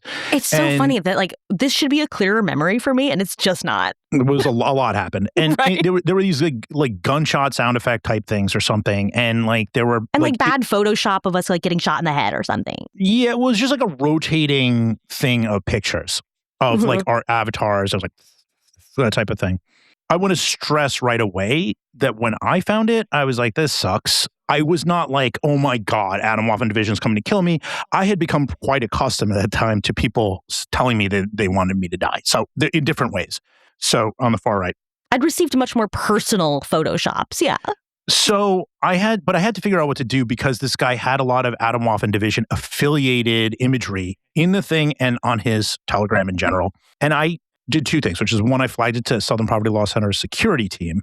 And I started to tell a few of the people who were on it because I would want to know, not in a gossipy, like, guess what, but like, hey, just making you aware of this. Why was it your job to do that? Like, surely the FBI saw it before you did, and there's a duty to warn. No. By the time I saw this video, it had like 16 views on it. It was not, it was not like, it was not like highly trafficked video. And so, when I flagged it to SPLC security, that's sort of beyond my hands. I tend not to reach out to the FBI about things.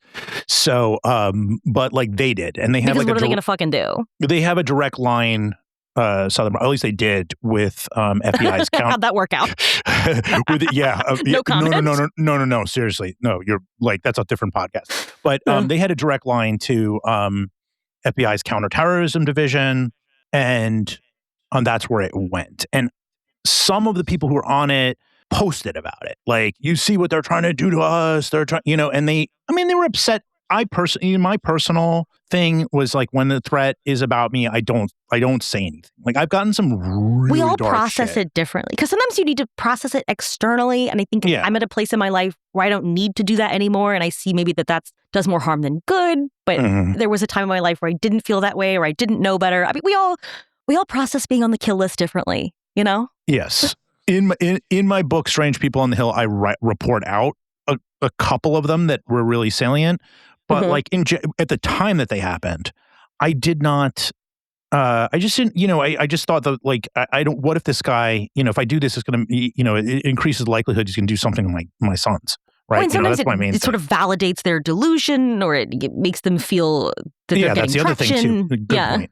So I just want to jump in here and say, like, while this is all happening, I'm working on a piece for Columbia Journalism Review about how this, bozo in Ireland, who's been hanging out on the far right but decided he's a researcher all of a sudden, how Quillette and, Andy Ngo via Quillette, basically Andy is like heavy promoting, he's one of the biggest accounts to promote this guy's Twitter thread outlining this supposed explosive research he found.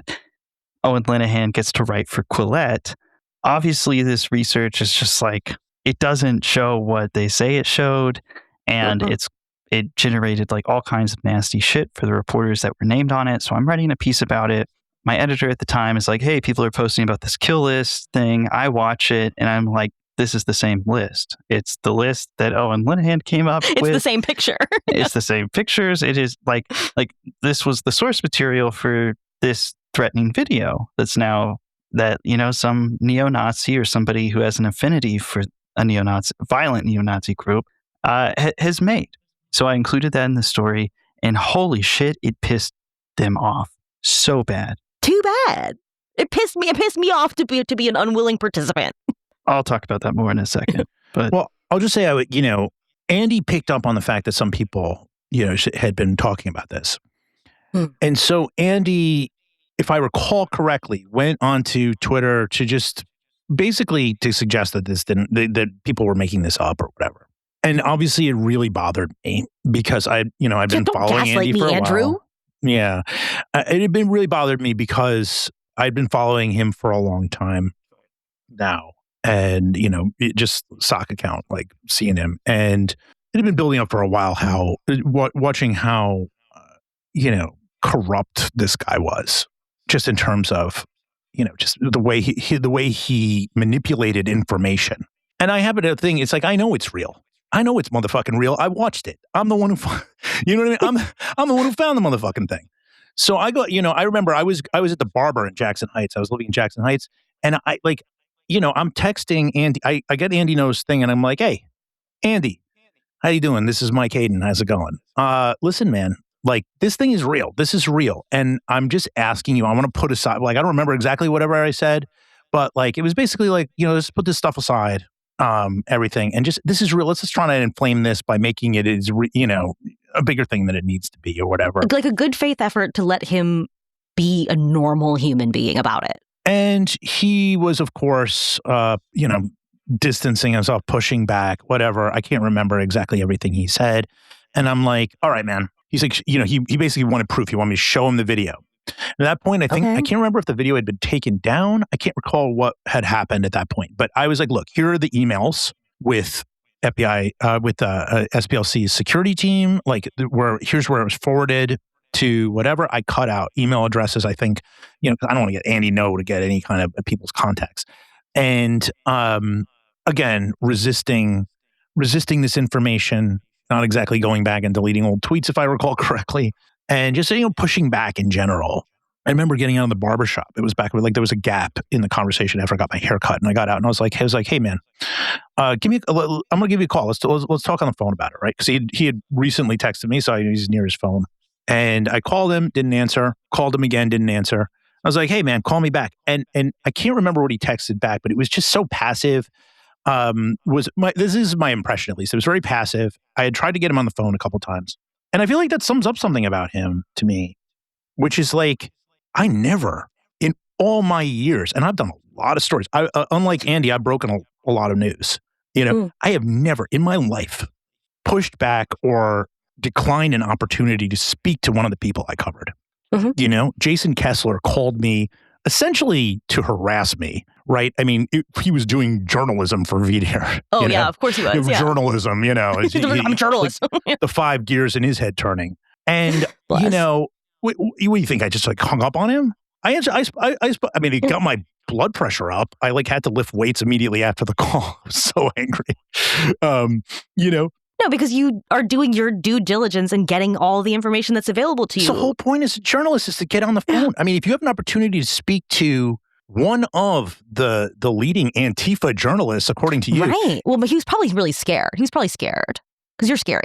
I mean, I don't think it's scary so much as just like, for me, like, this is my interpretation. It pops the bubble of like his facade. Like it pops the facade and bubble mean the same thing. It corrupts the lie that he projects to the world that he is a journalist, right? Because it's like, as soon as he talks to me, he's got to actually do reporting, right? At that point, it's like all of a sudden, Hayden said, right? And then you got to complicate it. And any sophisticated journalist or writer knows that only makes your story better. If you got something to report, that's only going to make your shit better when they start coming. But this is the same shit he's been doing. Great, This is the same shit he's been doing from the beginning, right? That He's not interested in the facts. He's interested in keeping his hands clean because he knows that what he's doing is not journalism. But if he doesn't talk to you, if he doesn't acknowledge that this is real, if he doesn't acknowledge his role in it, if he doesn't appear to be seen participating in it, he can pretend that his hands are clean and that he's just doing journalism. Well, and I'm just doing journalism. And it keeps up a facade of like, I'm fighting back against the corrupt mainstream. But if he's talking to people like us, if he's actually trying to understand what he's talking about, then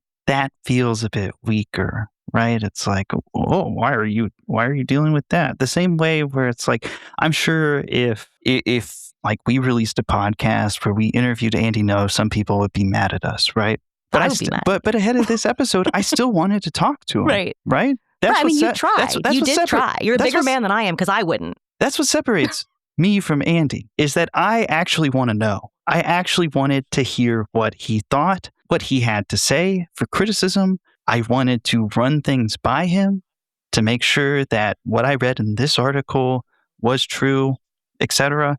But he didn't even want to participate in that, right? If he is engaging in good faith with people that he claims are sympathetic to terrorists or whatever, I think his brand gets weak. Right. I guess it's so for him, it's like, because what I write about is neo-Nazis. I do not reach out to neo-Nazis for comment. I'm not writing to these guys in prison to get their side of the story.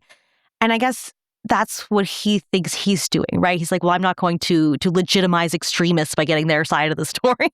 It's ridiculous. So, yeah, that's the origin of the phrase Andy Ngo is a threat to our communities and provides kill lists for Atomwaffen. As you noted, Mike, I also am going to stress this.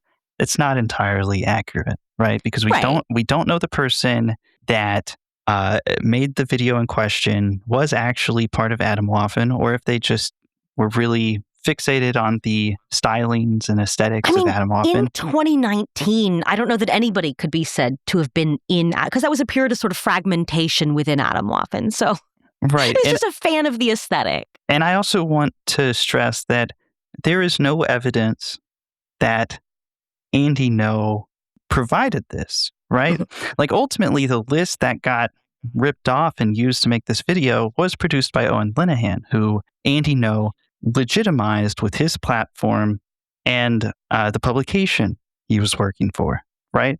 So he had a role in it, but I wouldn't claim that he was responsible for this, right? He promoted Linehan's quackadoodle work. And then I think more importantly, in the aftermath, he refused to own it. I think the way he refused to engage with you about the reality of how this work was being used does sort of assign to him some degree of responsibility for it, right? Like, we don't know, and I don't even believe that there was direct communication between, Linehan and whoever made these videos. Like, that's not what I'm saying at all. But I do think Andy Ngo's refusal to engage with the possibility that the propaganda that he creates then incites actual violence, that does make him a little bit responsible. Right, because that's a standard he would hold us to, right? But not himself. Or that he tries to all the time. That's what he tries to make even more sort of tangential connections when it comes to our responsibility. Yeah, that's what bothers me. Like this bullshit he's been saying about me for years about this Connor Betts thing, because he retweeted like 2 things I posted that had nothing to do with fucking anything. It's just like, all right, dude, if that's the standard, we can have a long conversation. If you're responsible for the shooting in Dayton, then he made that Atomwaffen kill list himself, right? Like those are the same levels of connection. Right. Actually, no, that's not even fair to you. And that's not a standard I hold, but no, I just feel like pointing out that double standard. Quillette stood by that article and Andy Ngo after I wrote that Columbia Journalism Review piece. They ran their own piece, kind of trying to spin my reporting as having like fundamental issues. It largely mischaracterized the point of the piece, which is that this was like dog shit research that didn't prove what it said it proved, and claimed that I whiffed on my reporting because I reached out to Owen Linehan for that story and he explained his methodology and I still thought it was full of shit. Right. I like he detailed it and I was like, yeah, that's about as bad as it looks like. And because I didn't buy into it, they were like, huh, that's weird. How come he didn't include whatever comments from rookie reporters at sites like the Daily Caller swooped in and tried to write half-baked hit pieces about me. Those didn't even make sense. And I think the story aged actually very well because as this controversy was spinning, people were like, more information about Owen Linehan's time as a far-right accolade.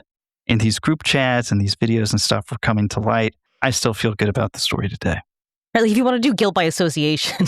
We're about to get to the good. We're about to get to the to the big chain. You know, in like Philip Glass compositions, where it'll be like half an hour of like do do do do do do do do do, and then all of a sudden, like halfway, it's like boo boo boo boo boo. Like I probably used that before on this. It's like my favorite thing to. But like, there's a big like shift all of a sudden that happens.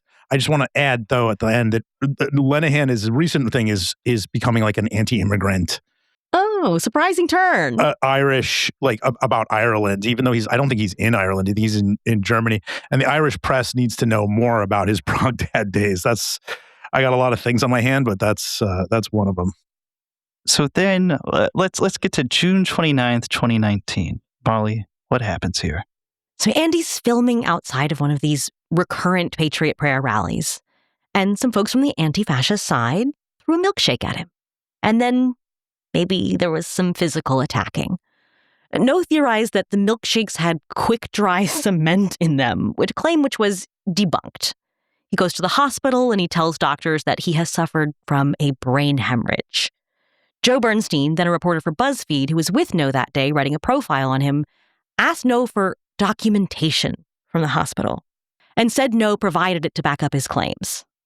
Here's a short clip of Andy No describing his injuries from that day. I was hospitalized and diagnosed with a brain bleed. I was very lucky to survive that. I went through many, many months of pretty intensive forms of therapies, physical, occupational, speech. One of the lingering effects of the subarachnoid brain hemorrhage is I have memory issues. It's been pretty devastating to suffer that as a journalist. I'm lucky that I was able to regain my balance, and some of my speech and cognitive issues have minimized. I'm lucky that I survived it. So, Groyper mommy Michelle Malkin. I forgot about Michelle Malkin. Yes, Groyper mommy Michelle Malkin created a GoFundMe for Andy, which raised, nearly $200,000, which is not as much as Shiloh Hendricks. Michelle Malkin, for people who don't know, that's a name. You take a drag on the cigarette and you're like, oh, yeah, Michelle Malkin. I remember that. Haven't heard that name in years. She has always been a very far-right political commentator. She wrote a book defending Japanese internment camps. Is sort of like her claim to fame.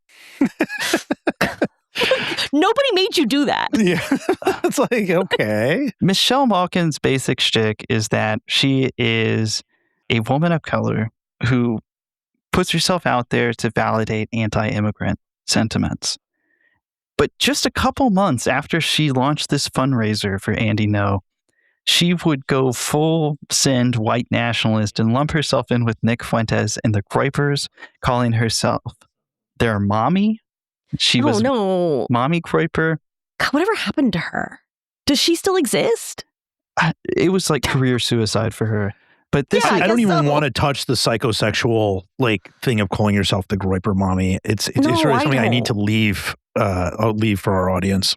But I feel like this kind of shows the audience and like the crowd that Andy No's running around with online, where it's like, who starts the fundraiser? It's this like psycho far-right commentator who is months away from like diving full tilt into the white nationalist movement. Wrote a whole book about how it's okay to put people in camps. Yeah. Yeah, cool. So after he's attacked by anti-fascists, Andy No's profile explodes on the national scene. He makes appearances across major news media programs, appearing bruised and battered, and frames his experience as a press freedom and safety issue. I will say, as someone who has been attacked while covering a protest, Andy No did not frame my arrest as a freedom of the press or press safety issue. Oh, that's weird.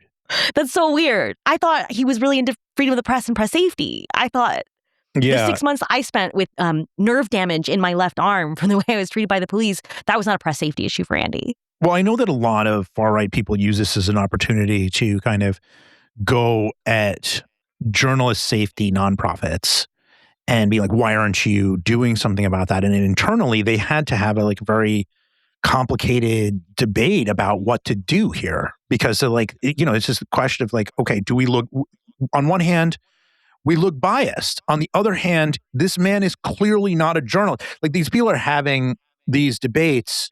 One thing that I don't think we mentioned in this, and I think is important, on the day that they attacked Andy, I remember this very vividly.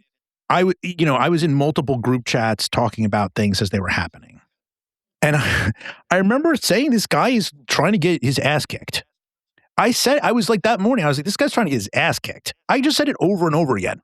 There is also in journalist safety, there's a couple things. Remember I told you, when it came to that video, I didn't want to bring attention. I make all kinds of choices to try to minimize risk to myself. Things that I think about maybe a little bit more as a father.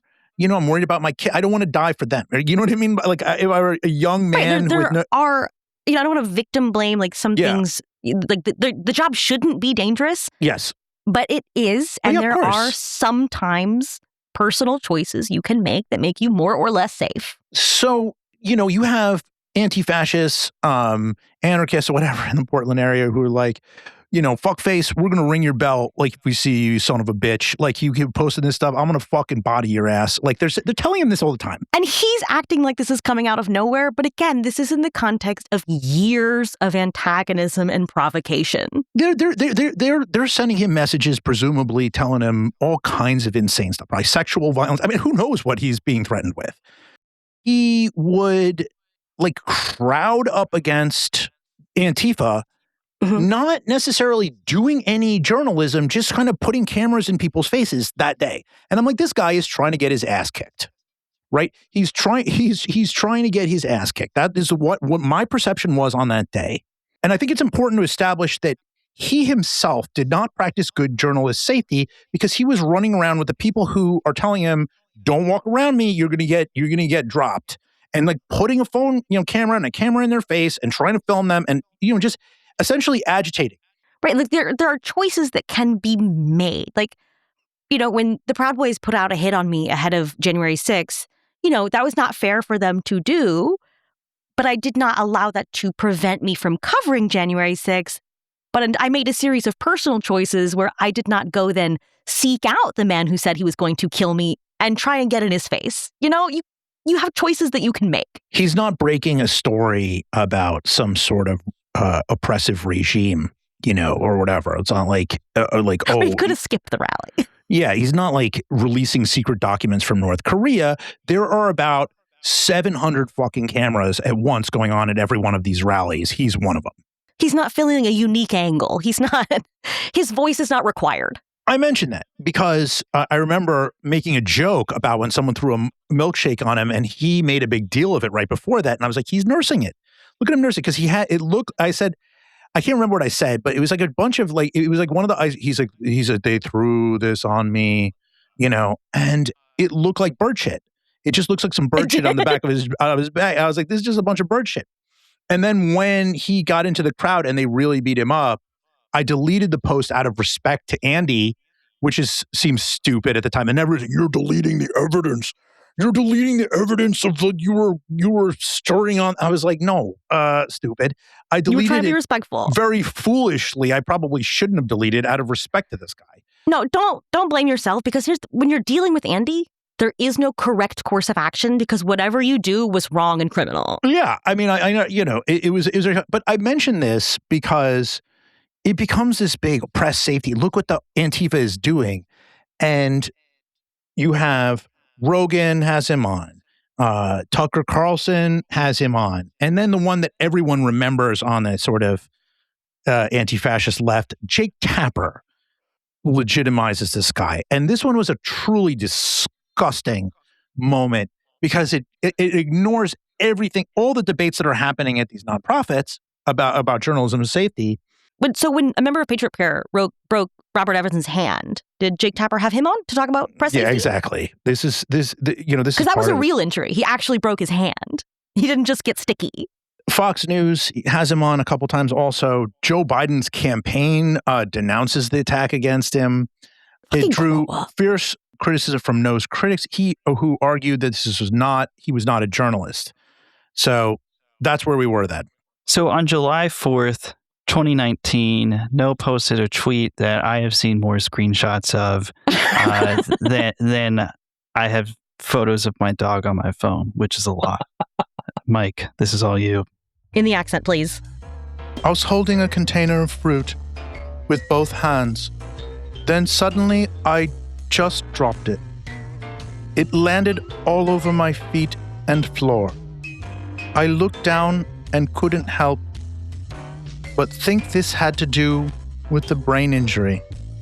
Maybe I'm wrong. The attackers robbed me of confidence in holding my own food. And there's like a picture of Fruit Cup 9/11. The best part about this screenshot, which remains forever, I would look at my funeral for someone to project it for at least a few seconds as a moment of one day. The best part about it is the top says retweeted by Mike Cernovich.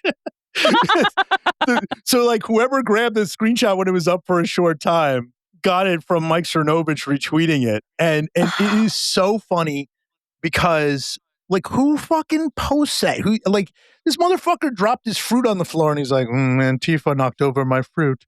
So when Joe Bernstein said in his article that No did provide documentation that he caught a brain hemorrhage, that's not true, right? Like, did we ever see that? Like, what does that mean? I mean, as far as I know, those documents were never made public. They're medical documents. I wouldn't make them public. I wouldn't, right? But like, did he describe what they were? I mean, was it just like, did Joe just get tricked? Did he provide documentation from the hospital saying like they did do a brain scan? Which, like, sure, if you complain enough, you can get a CAT scan. Like, sure, but the fact that a scan was performed doesn't mean an injury was found. Like, what was there ever any specifics? I don't know that it's not true, so I'm just going to have to go off what Joe Bernstein said. He said he saw documentation from the hospital, and because I don't know anything else to the contrary, I'm going to just have to accept that here. I mean, I guess if you get punched in the face, you could have like minor subdural bleeding, but like that doesn't cause permanent brain damage. For a guy who's complaining about having brain damage, I just want more information. Yeah, I mean, they kicked his ass pretty good, right? I guess like I wouldn't be surprised is also how I feel about it. But this series of events is really what catapults Andy Ngo into the national spotlight. Charlie Kirk invites him into the fold of the Turning Point USA universe a couple weeks after he's attacked, according to Andy. He said this in an interview a couple years ago. Last year, after Charlie was killed. Said that he invited Andy to appear at a conference in D.C. a few weeks after he was attacked. Andy didn't speak, but I guess Charlie... Well, he couldn't because of the brain damage. Charlie motioned to him and was like, and we even got this guy here. And the crowd's like, wow. Right, because being a victim is the most important thing you can be on the right. Yeah. So at this time, Andy is really like... Because what I figure is that he knows if he wants this specific like legitimacy that is being awarded to him by people like Jake Tapper to sustain, he has to maintain this idea that he is some sort of centrist, right?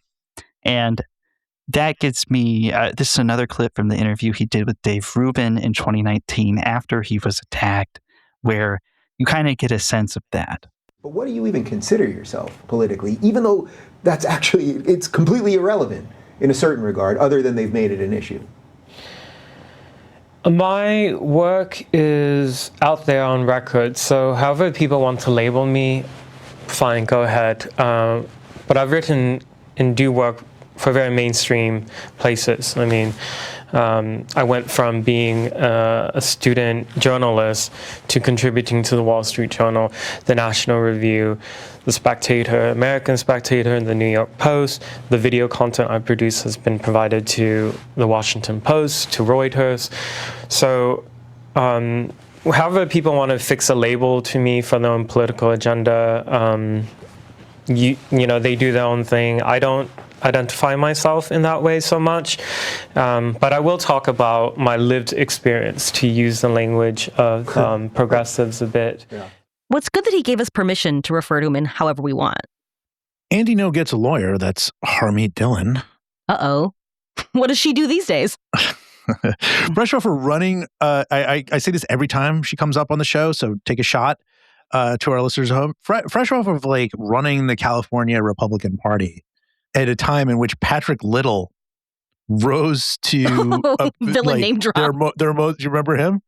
Yeah. Yeah, he's like he's like a Paul Neyland type of guy. Like he was just like a gab Nazi who rose to the top of the pile of Republican Senate candidates at the time of her tenure, which is like just an open neo-Nazi. Yeah, indicative of the great job she was doing there and the great job she does in general. She is truly a hack. This woman. This was a candidate whose thing was he had like a remote-controlled blimp that was like Jews rape children. Yes. He had a blimp that said Jews rape kids. So this it was kids. Yeah, it was shorter. He couldn't afford a big enough blimp for children. Yeah, and his like big like one of his big speeches was like it involved like him standing outside somewhere and like stomping on the Israeli flag or something like that. He's like anyway. So this is that was the real free. Yeah, it's the California Republican Party at that time. They launch a civil lawsuit together against individuals or entities associated with anti-fascism in Portland, seeking $900,000 in damages. It gets some early traction in court, but it ultimately fails to land. A jury didn't see the merits of the enormous claims he was making in the case.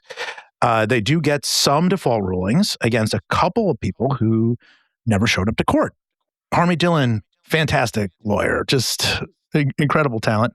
Andy's takeaway from mostly losing a lawsuit is that Antifa is highly trained at lying, and they have virtually unlimited legal resources to protect their own. What are they talking about? Legal resources? Like it's really rich to say that your opponent is the one with unlimited legal resources when you have hired Harmy Dillon. You didn't even hire; it was pro bono. Right. This was free. He's getting free representation from the one who's about to run the DOJ. Yeah, because this is not long before she gets that promotion, right? Like when did she move to the DOJ? It was in the Trump administration, right? Yeah, she's civil rights is what she does now. That's fucking dirty, dog. I mean, she's another kind of foolish figure who is not really. Very few people with whom I spoke have respect her ability as a lawyer. Well, no, because Trump's not hiring people because of their legal acumen. No, it's because she's a bootlicker. They team up to head Capitol Hill and bring the issue of Antifa to lawmakers. So important, by the way. Harmy Dillon is here talking about the lawsuit against Antifa in 2025. And we represented Andy in suing Antifa. Kind of novel because Antifa is a shadowy criminal organization. Hard to file a lawsuit against someone. Just hard to serve them. Hard to find them. It's a very challenging case, and I'm proud of that case. The case went on for years as we tried to serve people and all of that. We ultimately won a settlement from one of these criminals, and we won default judgments against some of them. We're never able to serve some of them. So she's proud of this lawsuit, which that she did not win. Where she sued probably her best effort. She sued people that she had no idea how to even serve the lawsuit to, because it's so fucking real that you can't figure out who's supposed to get the lawsuit. They got some default judgments from people who never showed up to court. Who knows if they ever got that money? And then one person they sued was just like, I'm sure talked to their lawyer and was like, fuck it, just throw them a few bones and like, you're going to become a national news story. Let's just settle this. Such a convincing talker for a lawyer too, with all those ums and ahs. It's like She sounds like a junior high kid in detention. Yeah, but Harmy Dillon is like a true believer, true fan of Andy Ngo. Thinks what Andy Ngo says about the far left is gospel, and that like he's so brave in uncovering this thing where it's like, how come nobody else is saying this? Right? There's two possibilities. Because it's dumb as dog shit. There's two possibilities. One is that you're sincerely first to the story and nobody has said it yet. The other possibility, which is more often the case to be true, is that you're wrong. That's why nobody else is saying this is because it's a stupid thing to say.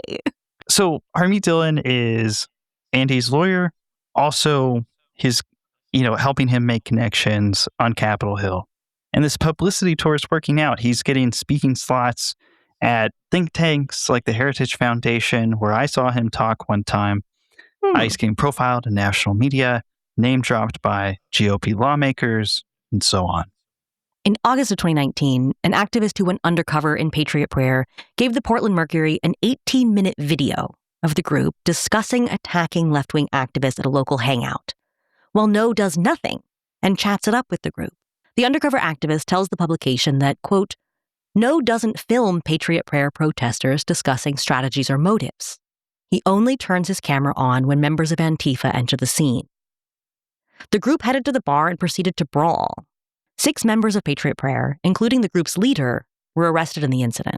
2 days after that, Wilmette Week released audio that had a clip of Proud Boys discussing offering Andy No protection at the rally where he was attacked, but saying that Andy No refused protection. So that kind of shows you, like, I think, how these radical groups viewed their relationship to Andy No as like, we need to protect this guy. Right. This isn't journalism. This is public relations. You're filming propaganda videos for this street fighting group. If you are not filming them premeditating the violence, but you are selectively editing footage of the violence that they premeditated and then caused. I mean, he's certainly, at bare minimum, not bothered by what he sees from the Proud Boys, and he must be familiar with some of it, right? Well, there's more protest coverage from the Pacific Northwest. He covers these far-right events with a shocking disregard for what happened and selective editing. And that goes back to those days that we had in his school, right? Where he was reporting on Muslim issues, whatever it was, right? Where he just takes something out of context on purpose to create an effect on the audience rather than showing people what happened, right? It's not like, oh, here's the full scope of what happened, make your decision. That's journalism. He's like, here's something that happened, or here's an image that might make you feel something. And the most famous incident from that period, this is like a deep cut for people, but some people definitely remember this one. How many of y'all remember the hammer incident with Andy No?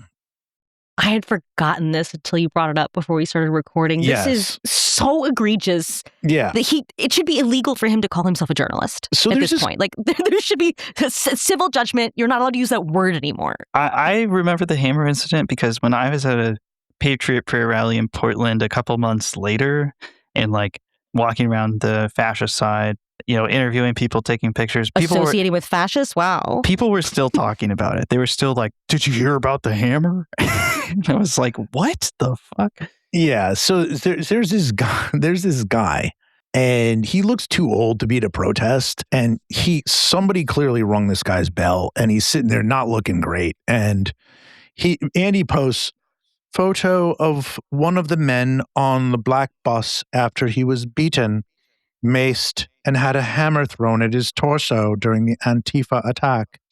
And there are like 2,000 people in his replies showing images of the same guy wielding a hammer and hitting people from the bus. We're like, how'd the hammer get there, Andy? How'd the hammer get there? I wonder why somebody rang his bell. Could it be that he was swinging a fucking hammer at people? Could it be that he was hitting people with a hammer? It's wild because I mean, that is truly crazy, because let's say someone did steal the hammer away and actually hit this guy or whatever. To not see that this guy had a hammer and was, to not report that this guy had a hammer himself and was swiping at people, it's something worse than unethical, because this is not journalism at all. This is like, to me, it's profoundly corrupt, right? He's trying to inflame anger at the protest. He's trying to inflame anger at the anti-fascists. And so he is desperately searching for any imagery he can find in this event that he can. And they love finding old people. It's a really specific sort of recurring theme. They love finding like the oldest Nazi they can find at the rally and being like, this poor old man. Like, what was he doing at the Nazi rally? this drunk racist, was treated so badly. Anyway, that's one from the vault. Soon after these stories come out, No unceremoniously exits the very fine, beloved well-reputed publication Quillette, which is I'm being facetious, which is what it's like it was for a while. It was like a turf website that like. How would you describe Quillette with a sprinkling of race science every once in a while? I mean, it was like classic. I'm classical liberal. I'm skeptic, but like it was a perfect fit for Andy Ngo at the time, right? Because this was the media brand he was going for. They championed people like Jordan Peterson and stuff, which, you know, before it became really, really explicitly right wing, was trying to sort of do this like, well, I'm just speaking the truth. How come people don't even want to engage in debate? What I always thought weird about Quillette is that it's, I believe, an Australian publication who's like laser beamed, laser eyed focused on United States college campuses. And it's like, leave us alone. Huh? Why the fuck do you care, Claire Lemon? Yeah, and Claire Lemon has vehemently denied that this publication was backed by Peter Thiel. I just want to put that out there.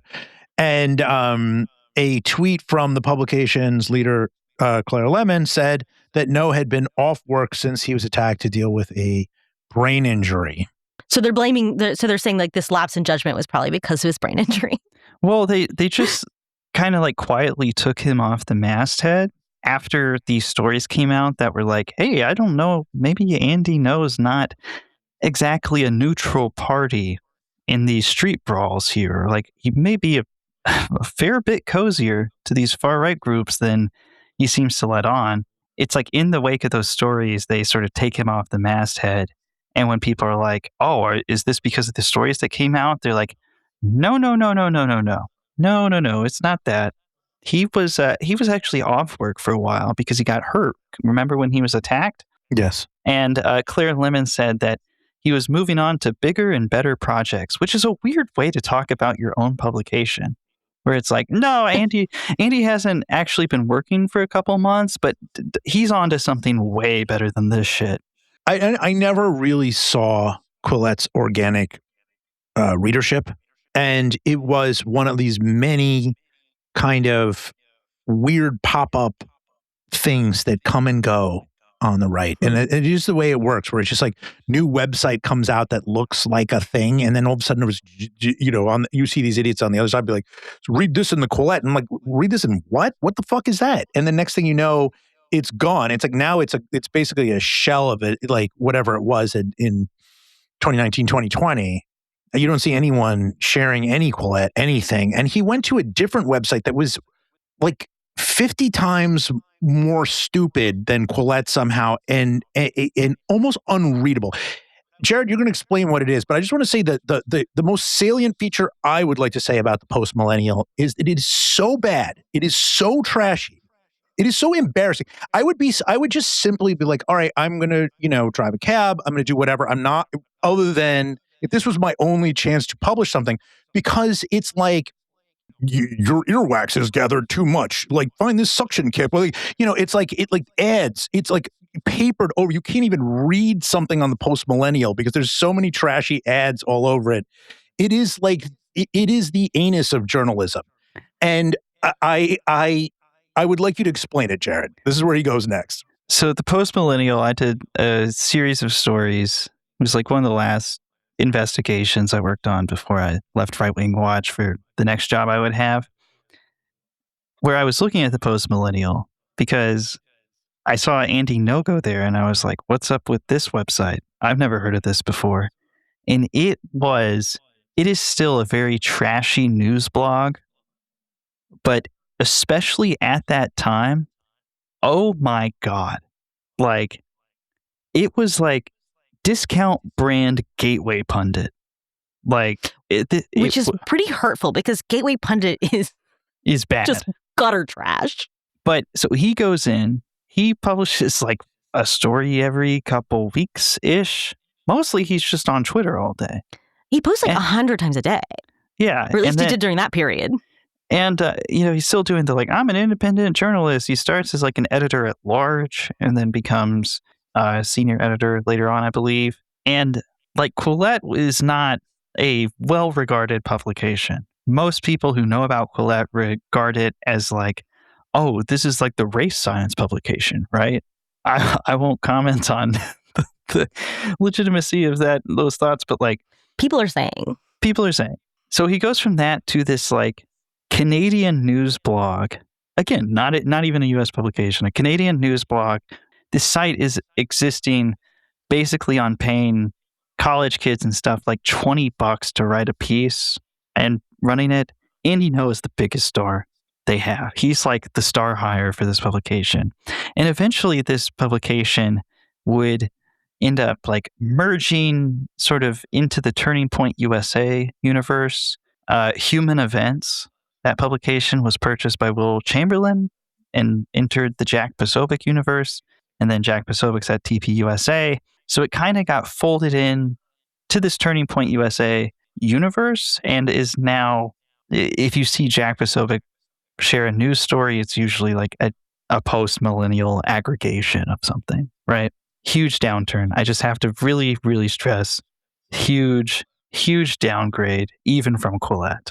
And at this point, like, it's over, right? Like his brand of or his hopes of being like, I'm a classical liberal, I'm a centrist. That's just like, well, why? Think about it. Why do people get so mad when I criticize the radical left? We criticize the radical right. How is this so different? That's over, okay? He's working at the goddamn Post-Millennial, right? Which runs stories that it's just like Trump looking extra hot. Speaking, you know. Well, I want to put a very, very fast anecdote about the Post-Millennial, very fast, which is, I mentioned Owen Lenihan earlier. The person to really deliver the hammer on this guy is Luke O'Brien. He knew him inside and out, Lenihan, and and Lenihan hated him for it. He had all the goods on him, Irish on Irish violence, and they let Owen Lenihan write a post about Luke O'Brien and me, talking about like how we're evil, and it's a rehash of his usual. He's just mad. He's aggrieved that we pointed out who he was to people, right? Aggrieved that we just like, hey, this guy's prog dad, right? That's all we did. And he was just so mad. And they're like, what, go ahead, Owen Lenihan, write what you want. And he spelled Luke O'Brien wrong 10 different ways in the post on purpose. It has to be on purpose. He's Irish. He knows how to spell O'Brien. He spelled it like O'Brien, like he spelled, like, because his contempt for Luke was so strong, so much stronger than it was for me. He did it so, and they just let him do that. I think you're giving them too much credit. I think they just don't have a copy editor. They don't really have can't anything. Type. Yeah. We have talked about Libby Emmons, who is the I think, is she the editor, whatever she is. She's some kind of editor. That's a story for another time. But there's another completely sad, broken individual. I mean, just really broken, degraded human being who is working for them. I look at the Post-Millennial and sometimes feel like just sad for human beings in general. Just a generic, almost a peace thing where it's just sort of like, this is so sad. It's almost not mad at anything. It's just. I also want to point out that if you go to the Post-Millennial website, the first thing you'll see is a pop-up that has Jack Posobiec's face on it, and it's like, sign up for the Poso Daily News Brief. And Poso Daily, and he's like making that face he makes where his forehead looks like a Brillo pad because it's all like crunched up and serious. Yeah, not a serious website. Well, he, like I said, the ruse of him being like, I'm a classical liberal who's just saying uncomfortable truths is over. Okay. And he made a video for Prager University, the esteemed higher education facility created by Dennis Prager, about sort of reflecting on sort of how he wound up in conservative media. And this is another clip that I feel like is especially telling, like he's sort of telling on himself of why his life turned this direction, but I'll let listeners hear it and decide for themselves. There was a time that I wanted to be in the liberal establishment for media and maybe be a small agent for change. And then I learned the hard way very early on that if you challenge narratives, you will not be welcomed in that space. And in fact, as a journalist, you'll be persona non grata. It was conservative media that gave me a voice. Fox News invited me on the opinion section of the Wall Street Journal, and I was able to write for news in the New York Post. These are all center-right or conservative publications. They're willing to give voice to people who are able to report or provide commentary on things that go against the grain. One thing that I think people can do is to become better informed. Know which media sources to trust. Each individual has to go on that journey for him or herself. And hilarious thing to say while writing for the post-millennial. So he's admitting that he's a coward who can't do hard things. I was rebuffed in my original choice that aligned with my values. So instead of trying harder, I changed my values? Bitch. Well, it's the way I hear that is he's basically like, I started doing my thing. And I was like, oh yeah, I'm gonna land a job at the Wall Street Journal or something because, check out the numbers this shit's doing online. And then all of his peers, including people at the Wall Street Journal, as I mentioned earlier, were like, accused them of being in the Muslim Brotherhood. This dude, it's just like, this guy's a fucking joke, dude. And like, right, like he's lying about ever having been a moderate, but in the lie that he's constructed, he's like, I got pushback, so I became hard right. Well, he's just like, my peers, the type of people that worked at the places I wished I worked, thought I was full of shit. But you know who didn't? You know who didn't? Idiots. The post-millennial. You know who didn't think I was full of shit? Morons at the bottom of the pile. It's really funny. And right-wing tabloids. That's who. Freaks and ghouls thought I was a genius. It's very funny. And I just want to point out one little, thing that is being left out here. It's like, to anyone who's actually aware of things, there are so many right-of-center people in mainstream media. He just couldn't make it. He couldn't make it.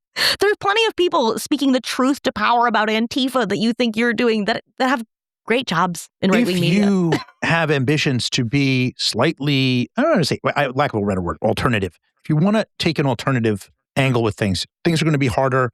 You basically want to pursue your own brand in your own lane. That's one thing.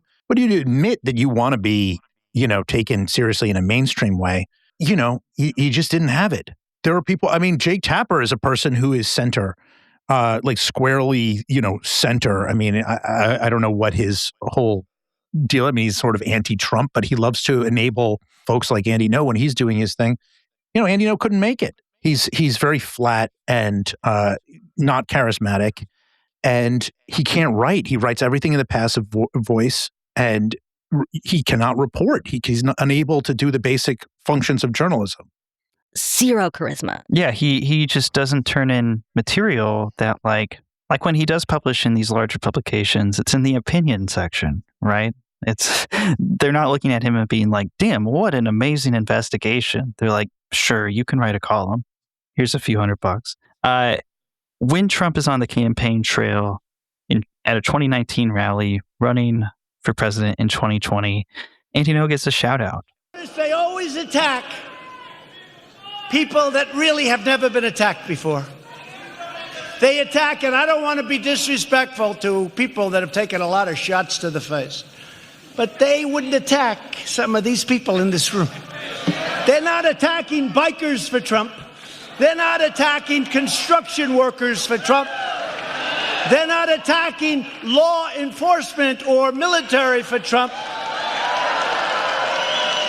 You know what they're attacking? A single man standing there with a camera who never got hit and never hit back before in his life. They're attacking our little gay boy. That's what he's saying. He's like, look at this little gay guy. Well, it's so funny because what he's saying plays into Andy Ngo's the image Andy Ngo has cultivated of himself, which is I'm a victim. I'm a victim, Daddy. I'm just a little Daddy, I'm a birthday victim. Boy. Daddy, they beat me, Daddy, which is like literally what he says if you watch that long form thing that he has years later. After Charlie Kirk was assassinated, he's basically like, they beat me, Mr. Trump. They beat me. They beat me. They punched me, Mr. Trump. And he's like, they're beating this guy. It's very funny. Call and response. The only reason it worked is because he looks younger than he is. When I figured He's got out great skin. I gotta give him that. When I started doing the math, right? Because for some reason it's like when we make these episodes, there's always like really basic information that just doesn't seem to exist anywhere that I have to figure out and try to establish on the show. Figuring out that like, okay, his birthday's April 6th. He was born this year. That makes him 40. I was like, he's 40 years old. For some reason, if you Google it, it will not tell you that he's 40 years old. But now I can tell you he is 40 years old, right? He was not, like, he may have been at Portland State University, but he was a fucking grown man, okay? So he's building up this threat of the far left, hyping it up really, I mean, just really digging into it, right? And the Trump movement is all with him. It's like, yep, we got to designate them as terrorists. This is a deadly threat, whatever. And all of this is in reaction to like the public disgust and backlash at the rise of the far right and this string of white supremacist mass shootings. When 2020 was a huge gift for him, right? Because all summer long, he could show videos of violent far leftists. I think part of the reason Andy has to work at a place called the Post-Millennial, right? That he didn't stick around at Quillette.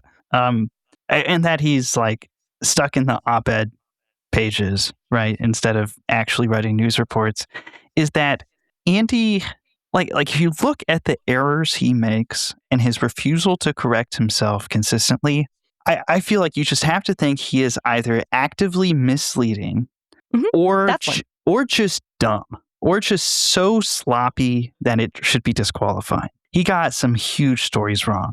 After the El Paso shooting, where a white supremacist shot up a Walmart, killing scores of people, 24.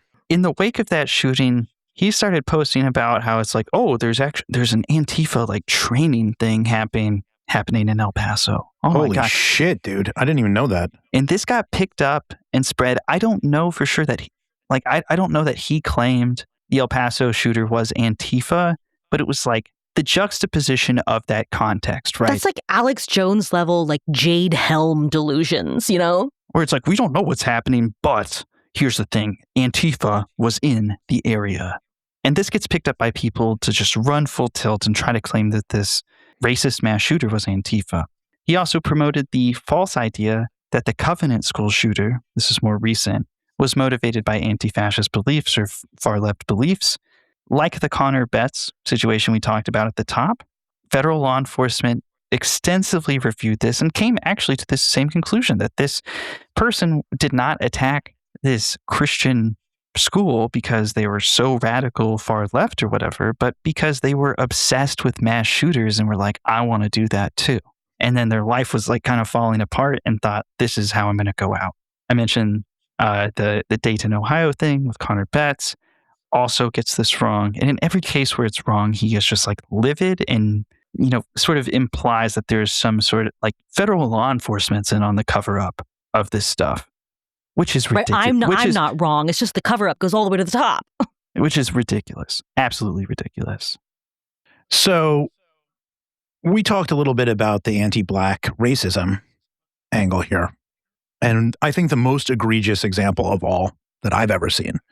Do you remember the brutal killing of Ahmaud Arbery? Yeah. Yeah. Shot by, they ran him down and shot this guy in the street. And, it was like, it's the type of thing you would expect in a movie about racist violence. It was so obvious what it was. Horrible.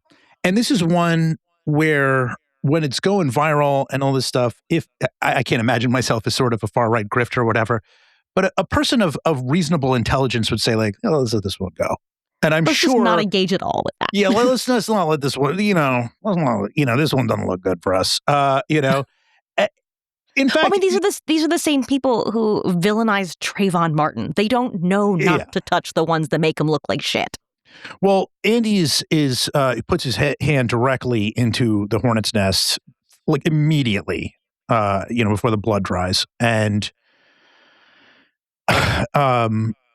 he like basically cites a shoplifting incident that this guy had to try to, as an effort to try to make him look like he has criminal instinct. Right? Is this sort of a blackmail type of thing?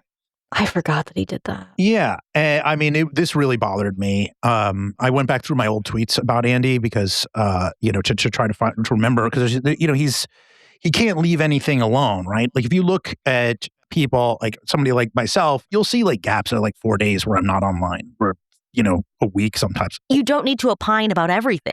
It's not only that; it's just like it's such a headache to be. I'm online when I want to be online. But and like been Andy's stock and trade this whole time is he can't let anything pass by. He has to be a part of every conversation in the worst possible way. And Arbery has parents, and he has a family, and he has a soul. And any Republican who is who has any shred of integrity, or even knows what integrity should be, should know that there is profound suffering going on as shoplifting. With the crimes that are like the president of the United States has committed, for instance. The fact that our president is an adjudicated rapist, for example. You just think about this guy, shoplifted like once. And again, there's just a million reasons why that makes no sense, right? That like the men who murdered him were not familiar with his criminal record. They did not know he had a prior shoplifting or the conviction. idea And even if they did know that, it's not a capital crime, nor are they the state authorized to carry out a capital sentence. Like none of that matters. Or as if they would, even if he had an armed robbery conviction, as if that would justify being gunning the man down in the street. You're not allowed to kill people. Young person. And you also, he heavily implied the burglary myth, which was very big when they were, because they're always trying to save face when somebody does this instead of doing the obvious thing, which is like, yeah, that's not cool. No, but it's the same. His motivation to say, well, this man has a prior criminal conviction or criminal charge, or whatever.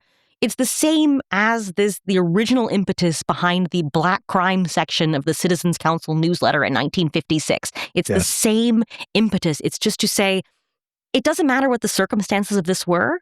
Black men are dangerous and they're going to hurt us, so we have to hurt them first. That's all it is. But this particular instance, to me, seeing that scenario and then looking at this and be like, shoplifting, I think that says all you need to know about this person's decency or lack thereof. It says at your very core, you do not think Black people have a right to exist in our society.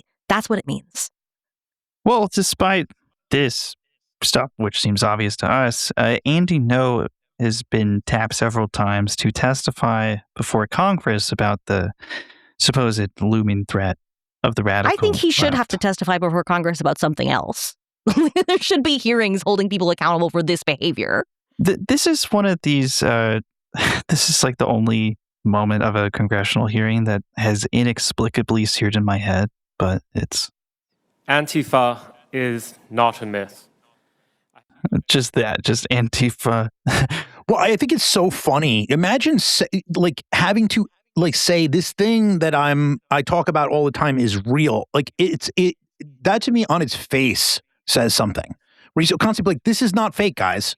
I mean, I have never reported something where I had to be like, hey, first of all, this isn't fake, okay? This is actually real. I never had to do that because it was all based on... The Loch Ness Monster is real, and I saw it. I also just, like, when Andy Ngo appears before Congress, it's always during these hearings that are about, like, domestic extremism or violence or national security issues, which means the other people on the panel, even if they're real experts, even if they're people like I don't necessarily see eye to eye on, maybe they're like neoconservative national policy person, I can at least look at them and be like, they know what they're talking about. I don't agree with their assessment, but I do trust that they know what they're talking about. Right? Like if you're going to bring somebody on to tell these lies and these sort of politically motivated stories, at least get somebody who has an actual resume. Yeah, not somebody who's like, I'm on get Twitter. Somebody who's a professionally trained liar. So you have people that are like, oh, I'm from this like academic institution. Oh, I'm a former like FBI investigator, whatever. And then you have Andy Ngo from the post-millennial is here, baby. I'm the guy you might remember from the milkshake incident, and I'm kind of an expert. I've heard rumors, nothing I could confirm, that like Republicans are not necessarily excited when Andy Ngo is like the best they can get in these hearings. I mean, it's embarrassing. It is embarrassing. Like you can't even get a guy with a PhD who wants to lie to you? Yeah. Like the Heritage Foundation is full of guys. You can't find one guy? Well, let's go to the Biden administration. In November of 2020, after Biden won the election, Ngo decided to move to London, England, where his accent fits in. Citing threats to his safety, he said he was getting recognized at protests and was unsafe for him to continue the way he had been. So Andy is in London now, which means he does not do ground coverage in the United States anymore and has not for nearly 6 years. Most of what he does now is repackage photos and videos that are posted by other people and then write really inflammatory captions for them and share them on his own account. If it seems like Andy No fell off, or it's like, whatever happened to him? Where'd he go? That's best reason I can give why is because he does not produce much of anything anymore. He's just doing content aggregation for the outrage machine. He is, and like libs of TikTok is better at it. He is going to like actual indie journalists or like, whatever Twitter feeds and doing like quote tweet with video, embed video in new post. And then he's like, that's it. He's just like a caption writer guy. So in December 2021, he was sued by 2 Portland journalists for doing that with their footage, even though he personally blocked them. I mention that just because it's been a point of contention with reporters and stuff that are like, that's not what the video shows. I don't like that my footage is getting used this way. People have had issues with Andy. This lawsuit was withdrawn like within a week or 2 of it being filed. I looked at the filing. It's ridiculous. It should have never been filed. It's insane.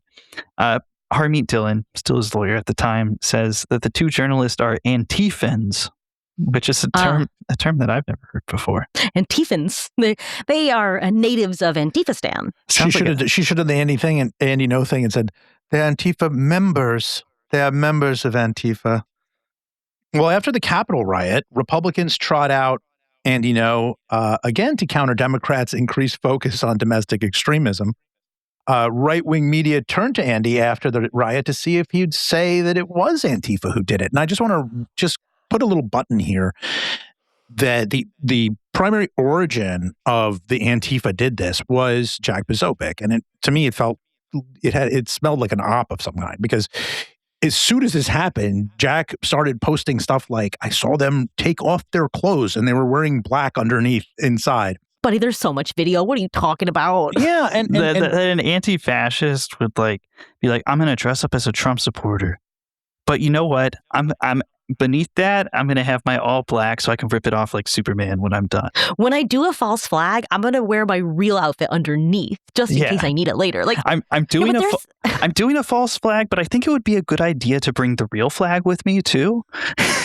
Well, the disinfo really worked because for, I think, the first few months, I think like a vast majority of Republicans thought it was Antifa. And then when they realized that story was kind of thinning out, it was getting harder to hold on to. For folks, the FBI narrative started to come in, that the FBI had arranged January 6th. Well, Andy didn't, to be clear, Andy did not say that Antifa did the Capitol riot. Like these right-wing publications were like reaching out to him. There's a Washington Examiner piece where they're just trying to find an expert to say it. Where it's just like, we consulted Antifa expert Andy No, and his quote is something to the effect of like, the individuals who stormed the Capitol riot were not dressed in a manner that would be consistent with Antifa militancy. And if something had been organized, it is unlikely that it would have been kept secret the whole time. He's been practicing his expert talk. Yeah, he obviously didn't see Jack Posobiec's post. Yeah, right. They didn't have their sort of conspiracies coordinated yet. Yeah. So Andy again gets to go to Capitol Hill and testify about this again on a panel next to actual experts who know what they're talking about. I wonder what that experience is like for the guy who has to sit next to him. That one, I heard people were especially not happy that he was there. Like that Republicans on like the Republican offices for members that participate in that hearing were like, that's it. That's all. Like no one's going to come. Like we have to do this guy next to like the former like FBI head or whatever. I would ask to sit at the other end of the table. I'm not trying to be in a picture. Yeah. So Andy does not say that the Capitol riot was caused by Antifa. 1 point for Andy. But I do think he participates in the effort to rewrite the narrative to take the blame off of Trump and the far right. Here's a clip of him talking about the Capitol riot on a British TV show. That seems to have led to this awful day, as you would agree, seems to be President Trump's repeated attempts to claim that this election wasn't won, which, as President Biden's pointed out, I mean, he is, after all, in the White House, have been proven time and time again to be wrong. And fundamentally, very few people, even within the Republican establishment, seem to think that President Trump actually won. Yeah, well, certainly I'm not here to defend any allegations and claims that the 2020 election was stolen. But I think what the public needs to remember that who started this game was the Democrat establishment back in 2016, immediately after Trump was announced to be the winner. The response wasn't just that the election was stolen because of a collusion with a foreign entity, Russia. I mean, there was evidence that was faked. I'm referring to the Steele dossier that was funded in part by the... Basically, they started it, right? And this was one of the many sort of talking points that would go around as Republicans spent years basically retconning the Capitol, trying to retcon the Capitol riot in the public's memory, because that had to happen for Trump to come back, right? People had to get soft on the Capitol riot for Trump to be able to come back on the national stage, and they didn't have anyone else, right? Trump still very much owned the party. It is remarkable how many times that the sort of the right-wing media has successfully changed their mind about what they've always believed about the Capitol riot, right? It was Antifa. It was a government cover-up. Joe Biden did it to make us look bad. Actually, the guys who did it were patriots and we respect them and we should pay them to have done it. Like, make up your mind. It can't be all of these things, but it almost doesn't matter. Every time they change their mind, it doesn't matter what they said before. This is the truth and there's always been the truth. It's incredible stuff. But in February of 2021, Andy Ngo released his book, Unmasked: Inside Antifa's Radical Plan to Destroy Democracy. It hit the New York Times bestseller list, but it was largely panned in reviews outside of the right-wing media ecosystem as being self-indulgent and loose on the facts, which I think is putting it really lightly. Yeah, there was a review of the book in the Los Angeles Times, authored by a guy who is no lefty, no radical lefty at all. Right. This is a guy who is like very, very much like playing it down the middle, playing it straight. I don't like Antifa either. So we both don't like them, but I'm just going to talk about the book. And there are some devastating lines in here. I'll just read a few. Distortions and untruths hover like flies around every shred of confirmable fact. It kind of sounds like he's saying the book is a steaming pile of shit. In the same review, he says, Ngo crosses the line into truly despicable when he downplays the murders of Heather Heyer by white nationalists in Charlottesville and black teenager Trayvon Martin by vigilante George Zimmerman. Every act of violence by Antifa, meanwhile, is described so meticulously and ominously that Eric Goebbels would have been proud. Jesus fucking Christ, dude. Jesus Christ.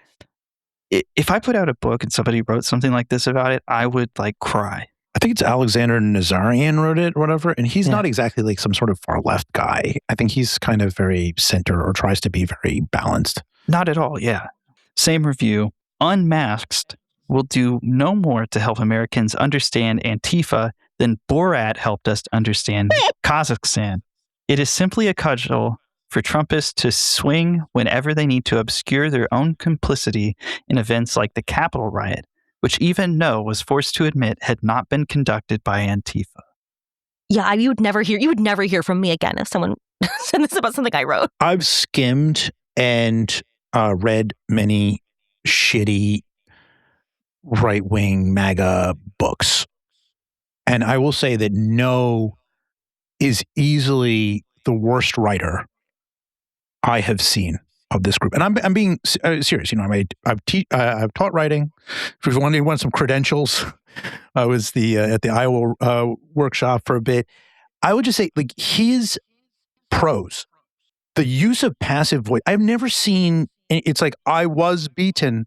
I was sad. I was hit. it is really, he is, he like no, he want to use no talent. He cannot write. This man is not a writer. He cannot write. You can feel the struggle as you read it. It's harrowing to go through. To read short, simple, small brain sentences, one after another in passive voice, about something that is supposed to elevate a feeling of drama, a sense of tension.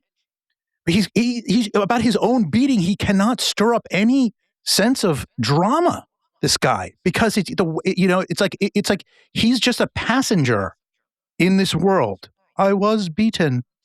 I was hurt. And that's the Andy No writing style. There's probably some interesting psychology there, that he can't extricate himself from the passive voice, right? That he's, I don't know, on a subconscious level grappling with his own disingenuousness. Yeah. But Andy No starts to have an issue, right? One, he's living in He's starting to have an issue. Well, for his career, if you want to call it that. One, he lives in London. He's not on the ground anymore doing anything, right? So he is no longer like, I'm a reporter. It's like he's commentary now. He's a commentary guy. I mean, is it just that niche had been filled by so many other people that like he just couldn't get clicks for it anymore? Well, he kept getting recognized. He had become such a prominent figure, and like people knew his voice. So he kept getting figured out. Just get a new one. He's done that. He kept getting figured out at these protests, and there was like one of the events he cites as kind of being a deciding thing where he's like, all right, I have to leave America, is he's filming, he's dressed up in black bloc garb. They figure out who he is, and they like beating him in the street and chase him like into a hotel where he's like begging the staff to like call the police and hiding. And I think, it's like, it's legitimately traumatizing, right? I mean, I guess he should not have inspired so much hatred of himself personally. I don't know. Yeah. I'm not trying to victim blame, but. Yeah. I mean, like, yeah, I don't want to victim blame or anything. But at the same time, actually, no, I take that back. I can, in this case, victim blame, because becoming a victim was an aspiration for him, right? He wanted to be a victim. He wanted that. It was good for his career. It was. So he's trying to be like, I'm the serious Antifa expert. But during the Biden administration, there's not much Antifa to be found. This well is drying up in favor of other bullshit like anti-critical race theory, anti-immigrant moral panic, anti-queer moral panic. And each time... Anti-trans. Yeah, specifically which I'm going to talk anti-trans. about in a second, but... Which, as a gay person, he's well positioned to get in on that conversation to say, well, we're the reasonable ones, us reasonable mainstream gays. Yeah, so like each time one of these new moral panics starts to develop, he's trying to like thread the Antifa thing into it and be like, oh, it's true. This comes back to my thing. I laugh because it's true. That is like what he was doing. Damn, you think that's crazy? Well, it's not the only. It's not the only crazy thing. Let me tell you what. Antifa is actually inherently transgender. He uses the horrible, insane, stupid term trantifa. Well, about that, yeah. It's like he's trying it with all these moral panics. And he wonders why people want to hit him in the face. He's trying it with all these moral panics, and the one that hooks is merging the Antifa panic with the anti-trans panic, right? And being like, well, if you look at Antifa, have you noticed how many trans people are part of anti-fascist organizing? Why do you think trans people might be more interested in opposing fascism than the average cis person? Can you think of a reason, Andy? Can you think of a reason why there may be more trans people who are Antifa than there are who are fascists? Seems like a hard question. It's tough. It's tough. I mean, it's probably just a statistical anomaly. No explanation. Well, it is around the same time, guys, and this is very important that I want to bring this up. So I want to just say up front here that if you are doing things to adjust your appearance surgically, I have no judgment against that. There is just flat out, whether it is a an issue from birth that you have that you feel like you just don't feel like yourself or whatever, or full on bimbofication, whatever it might be, right? You've been watching porn with Jordan Peterson. So it's like whatever whatever you're about, that Mike Hayden is not here to say this is wrong. Okay. But I think it is important to point out that at some point here, he shows up with what looks very much like a new chin. And I remember everybody on an Antifa side being like, hey, yo, like I got like 50 texts that day. Like, yo, Andy No's got a thing on his chin. And like all these like Antifa accounts like, Hayden, he's got something on his chin. Like, and I looked and it was like, yeah, he had some sort of surgery. It looked like, I don't know what he did. So I don't know, but it looked like his chin became more pronounced. And it looks like he started to have some sort of facial surgery which is good for Andy. I don't know. It did look like to me like his face had changed suddenly. And I mention that only because Andy does not look at himself and see his own life and see in another person, those feelings of wanting to change your print, want to be, to look different, to suit what you feel in the inside.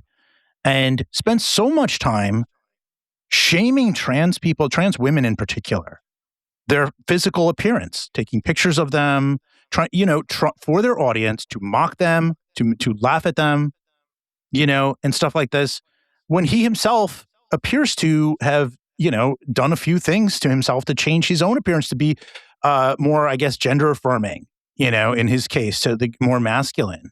He's made his living as a far-right agitator, as the gay son of refugee immigrants. I don't think being a hypocrite is something new at this juncture, right? No, I know. His entire identity is so rooted in this profound and hateful hypocrisy that, like, I don't think he's capable of seeing that anymore. There's this whole, LGB instead of LGBT, whatever. It's like, that. Oh, we're not that, we're not that, and as a B, this to me is really egregious, in part because it shows a complete lack of compassion. He himself has looked in the mirror and wanted something different. And I don't even need to know whether he had any kind of surgery or not to know that he's said it in his own words in those Reddit posts. But he has looked into the eyes of his parents who came to this country as refugees and then turned around and made a living spreading anti-immigrant rhetoric. You know what I mean? It doesn't mean anything. Or certainly playing to an anti-immigrant audience at minimum. Sure. And as a person of color, it doesn't bother him at all to spread racist propaganda. I don't know. I think being an anti-trans gay person is just not remarkable in terms of the hypocrisy of his entire existence.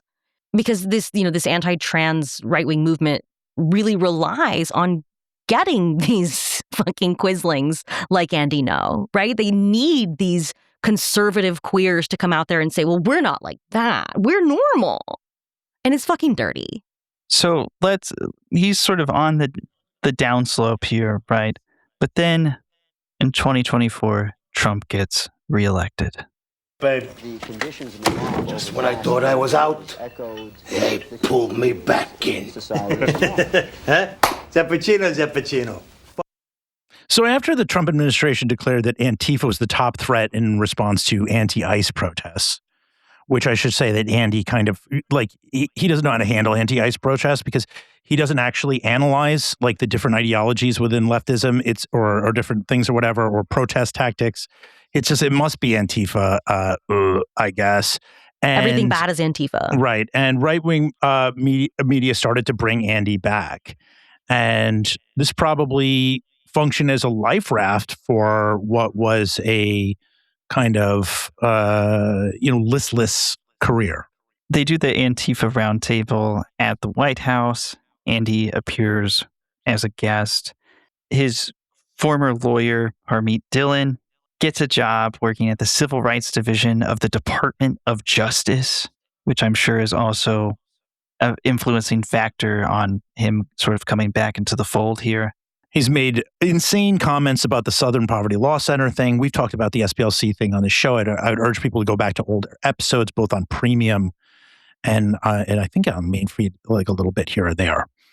And the short of it is it's personal for me because I was at SPLC, And it just helps to expose how he doesn't actually do any serious reporting. So, like, one thing he said is, in new DOJ court filings about the SPLC alleged fraudulent activities of funding and building up neo-Nazi and KKK groups, one Aryan nation's leader asked the SPLC to soften the language on its page about him so he could better recruit people. Michael Edison Hayden, were you part of these plans in all the years you worked for SPLC? No, Andy, because the groups that you mentioned were already defunct by the time I arrived. And it would take you about 2 minutes of looking at my LinkedIn page, doing journalism, during like 10 seconds of journalism. My 8-year-old can do this one and be like, yeah, he wasn't there then. But it is, disgraced writers Michael Edison Hayden and Hannah Gase. I'm disgraced. That's cool.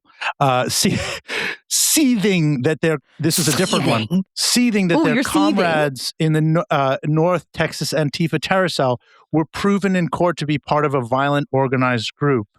I was quite angry about those political prosecutions. Yeah. The horrific sentences that people who were not involved, who never fired a gun, were given like decades in prison. Yes, I was very bothered by that. But this sleight of hand to say they're comrades is really interesting. Well, you're in the cell too, right? Well, yeah, but they're comrades. These are people with whom I've never had any contact. It's interesting. You wonder if I were a more litigious person, if I would just sue this guy.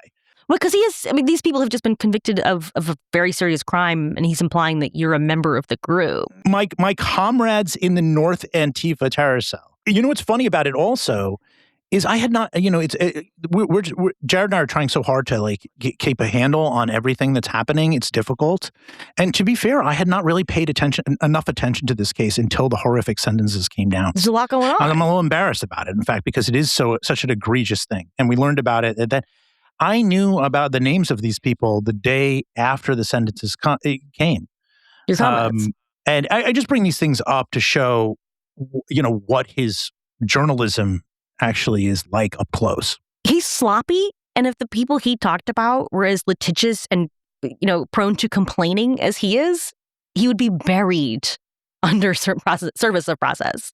Personally, I suspect that is part of the reason Andy No has to work at the Post Millennial and doesn't get and writes for the commentary section. He's a liability.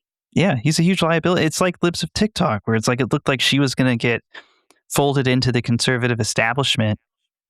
But she remains like sort of one short arm length away because she's a massive legal liability. I'm being a hop, skip, and a jump from multiple bomb threats at children's hospitals is just not a great look from a corporate liability standpoint. Yeah. Sorry, Chaya.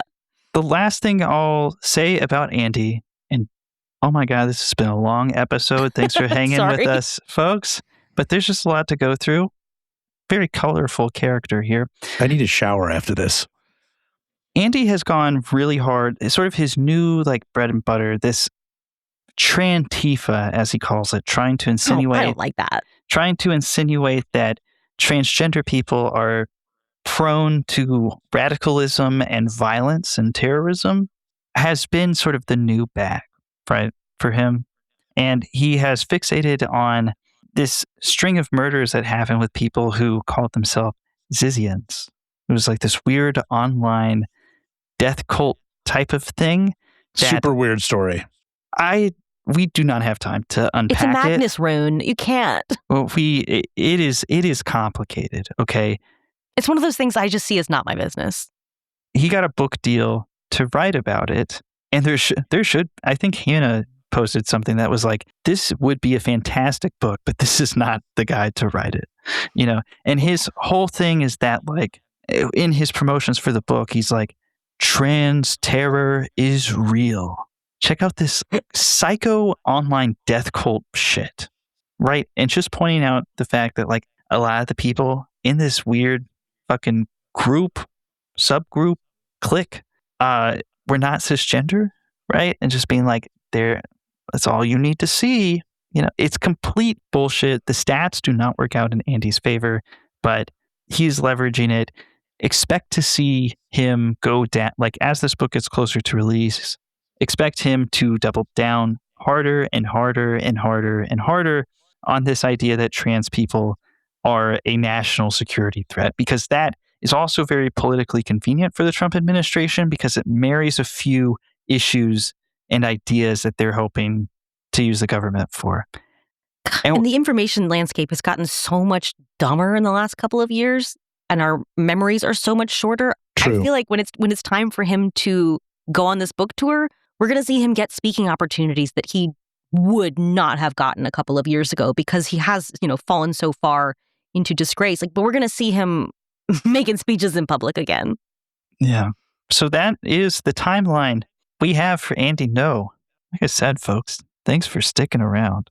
But we are going to end this episode the way we end all of our Who the Hell episodes, which is by returning to the original question that we began with hours ago.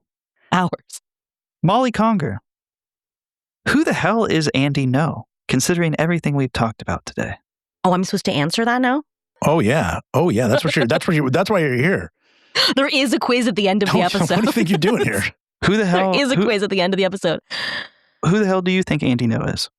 Oh my God. I wish I didn't know. I wish I didn't know. I wish I didn't have to know. I wish you hadn't reminded me. Thinking now he's coming back. He's going to be making these stupid little speeches again. He's going to post online about me again. I better change my email passwords tomorrow. Who is Andy Ngo? He's a bad faith troll, and he's never going to be as famous or well-respected as he wished he were. Mike, considering everything we've talked about today, who the hell is Andy Ngo? Okay. I feel, I normally would feel a little bad saying this about somebody, but the very first impression I ever had of him when he started to pop up covering Portland things is I said, this man has a very limited intelligence. I think it is, wrong to say about these far right guys, some of these guys are actually, they're different scales. You would be a fool to imagine that MAGA would be the dominant ideology, at least for now, without some thought, intelligence behind it. It's not just, just a bunch of idiots succeeding. They are benefiting from a very stupid country. But it's very different from somebody like a Chris Rufo or something. I'm sure his intelligence is overblown, but a person who is careful, picking their spots, shaping their narratives or something like that. No always struck me as struggling. He's struggling with the things in front of him. He's motivated by his profound resentment for Black people, resentment for trans people, and probably above all, resentment for leftists. That who knows to what degree that comes from his family. I know his father was forced to eat spiders or some shit. He gave a story about it or whatever. I would imagine that being handed down as whatever. But just as a personal, on a personal front, my family was forced, on my mother's side was forced to flee Egypt because of Islamic terrorism.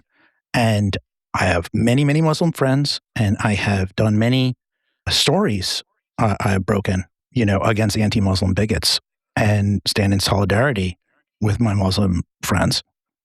There's always conflict between Egypt and Israel was another factor and stuff like that. I have so many my girlfriend's Jewish. Okay. But that's a different story. The point is, Congrats on the girlfriend, Mike. The point is that he is limited by his resentment, and he is in over his head, and this fool is being used as a tool, like a screwdriver or something, for these fascists, in the sense that he's willing to do it. Jared said that oh God, we're stuck. We have to use Andy Ngo for this because we don't have anybody else who would. He will do it. He will go to the bottom for them. He will say the thing that is that they want him to say. He will abandon rational thought in order to give them the argument that they want to do. He's willing to do that for him. He is a tool for them. And you have this fool who is being used by these people in exchange for some money and in exchange for the kind of adulation or attention that he has sought after. And that's the exchange going on here. There's a perfect example. I'm going to leave you this. We go after the sentences, which were so egregious, and any rational person would see they were egregious. If they were far-right people, Molly, I am telling you this right now, both you and I would be we would be getting on our anti-prison talk if some guy, if some Nazi was driving a car and got like 30 years in prison, right? You were there. We would be like. I mean, if Andy bothered to listen to my body of work, he would know that I have said things about the way that some of these people have been treated in the legal system. This guy got up and dressed like he was in Fantasy Island with some sort of khaki suit with his shirt open, and stood up there with a glass of champagne on some sort of I don't know where he was. Like it says, the verdict is in on the North Texas Antifa. Cheers, everyone, or whatever. Not only is that like just not journalism, it's just not journalism. There's just nothing there. It is an idiot. That is a person who is an idiot, is a jackass, and aspires to be thought of as nothing more than a tool for his paymasters, so to speak. That's my feeling about him. I don't hold him in very high regard as a human being. I think he has a very dark heart. Jared, who is Andy No? Andy No is, as I was putting together the document for this episode, I kept thinking about the difference between Andy No's public persona and how he has talked to me privately, telling me that he thinks my dog is cute and saying, I don't think you're a bad person. I just think you're a tool of the NGO machine smear factory. If I was the person that he says I am publicly, he would not respond to me. He would not message me because he'd be so fucking scared I was going to kill him or something, right? Which I would never do. I don't have a violent bone in my fucking body. I feel like he is putting on a show. And those interactions I've had with him one-to-one have given me the impression that he knows it's wrong, right? But he's in way too deep. He's in way over his head. And when I watch him speak, I see a man who is not confident in what he's saying, who is out of his depth very quickly. And I think the reason he didn't want to talk to us for this episode, or the reason why he doesn't really engage with press or critics, is because he knows it wouldn't take much to knock down this house of fucking cards, right? It doesn't take much. You blow on this house. That's the saddest thing, because he doesn't believe in anything. Like, I think, fundamentally, I think he has some very hateful beliefs in his heart, but he can shift where the wind blows politically. He walk back the new atheist thing when Christianity is ascendant with MAGA. Like, he can change when the wind blows because he doesn't believe anything. And I think on his darkest days, on some level, he does know that he is being used and that he is participating in a system that will throw him away. Sorry, 1 second. I'm almost done. Please just make the dog stop barking for a second. Can we keep that in? Yeah, we're keeping the dogs in. Sorry. No, but he knows he is participating in a system that will throw him away. And he doesn't have a way out. Like you said, he's in over his head. He's in too deep. This is just who he is now, and it's who he has to be, and he's trapped. And when he does things like post my mugshot in an effort to embarrass me, it's so clear to me that he doesn't believe in himself or his message or what he's doing because he thinks I'll be embarrassed. Right. And I'm not. Because when I dox a Nazi in an effort to harm their reputation or whatever he thinks that I'm doing that for, it's because being a Nazi is a bad thing that you shouldn't be proud of, and your neighbors are going to think that's pretty bad. When he put flyers up in my neighborhood with my mugshot on it, people I did not know came to speak to me, and they were not ashamed of me or scared of me. They did not think what I had done was shameful, because I'm proud of what I did. I'm proud that I was doing my part to bring attention to the struggle for racial justice. That's not something you can embarrass me about, because I believe in something and I'm willing to get hurt for it. And he's not. Yeah, because the second part of what I was going to say, right, is I think he's in way over his head, right? But he continues to go, and what makes Andy stand out in my mind is how explicitly malicious he is about the subjects he covers. Like, there may have been a time where he pretended to be like, I'm just reporting the uncomfortable facts. People don't want to hear it, but this is the truth. I don't think that's true. I think the language he uses, the differences in how he describes left-wing movements and right-wing movements. So much stuff throughout this episode today made clear that, and you talked about his resentment, Mike. What gets in his way is the hatred and anger and desire not to expose or what, but to inflict damage on the targets of his posts is what makes him stand out in my mind. Well, folks, we've been joined by Molly Conger, Weird Little Guys. Tell us about that podcast. Where can people find it? Oh, yes, you can find Weird Little Guys anywhere you listen to your podcast. I see Weird Little Guys every time I leave the house. They're everywhere. They're everywhere. It is a podcast about just the worst people in the world, sort of these more minor figures in right-wing extremism. I've been doing a lot of sort of historical stories lately. I'm really sort of obsessed with the 1960s right now. And it's just these sort of biographical vignettes of taking these really frightening figures of organized violent racism and showing you that they're just some weird little guy, just some guy who sucks really bad. Guys like Andy Ngo, honestly. Well, folks, go check out Weird Little Guys. And thanks for hanging out with us on this long form Who the Hell is Andy Ngo episode. We'll see our Patreon subscribers on the feed this Thursday, another premium episode. And everybody else, we'll see you Monday. Bye, everybody. Take care. Bye.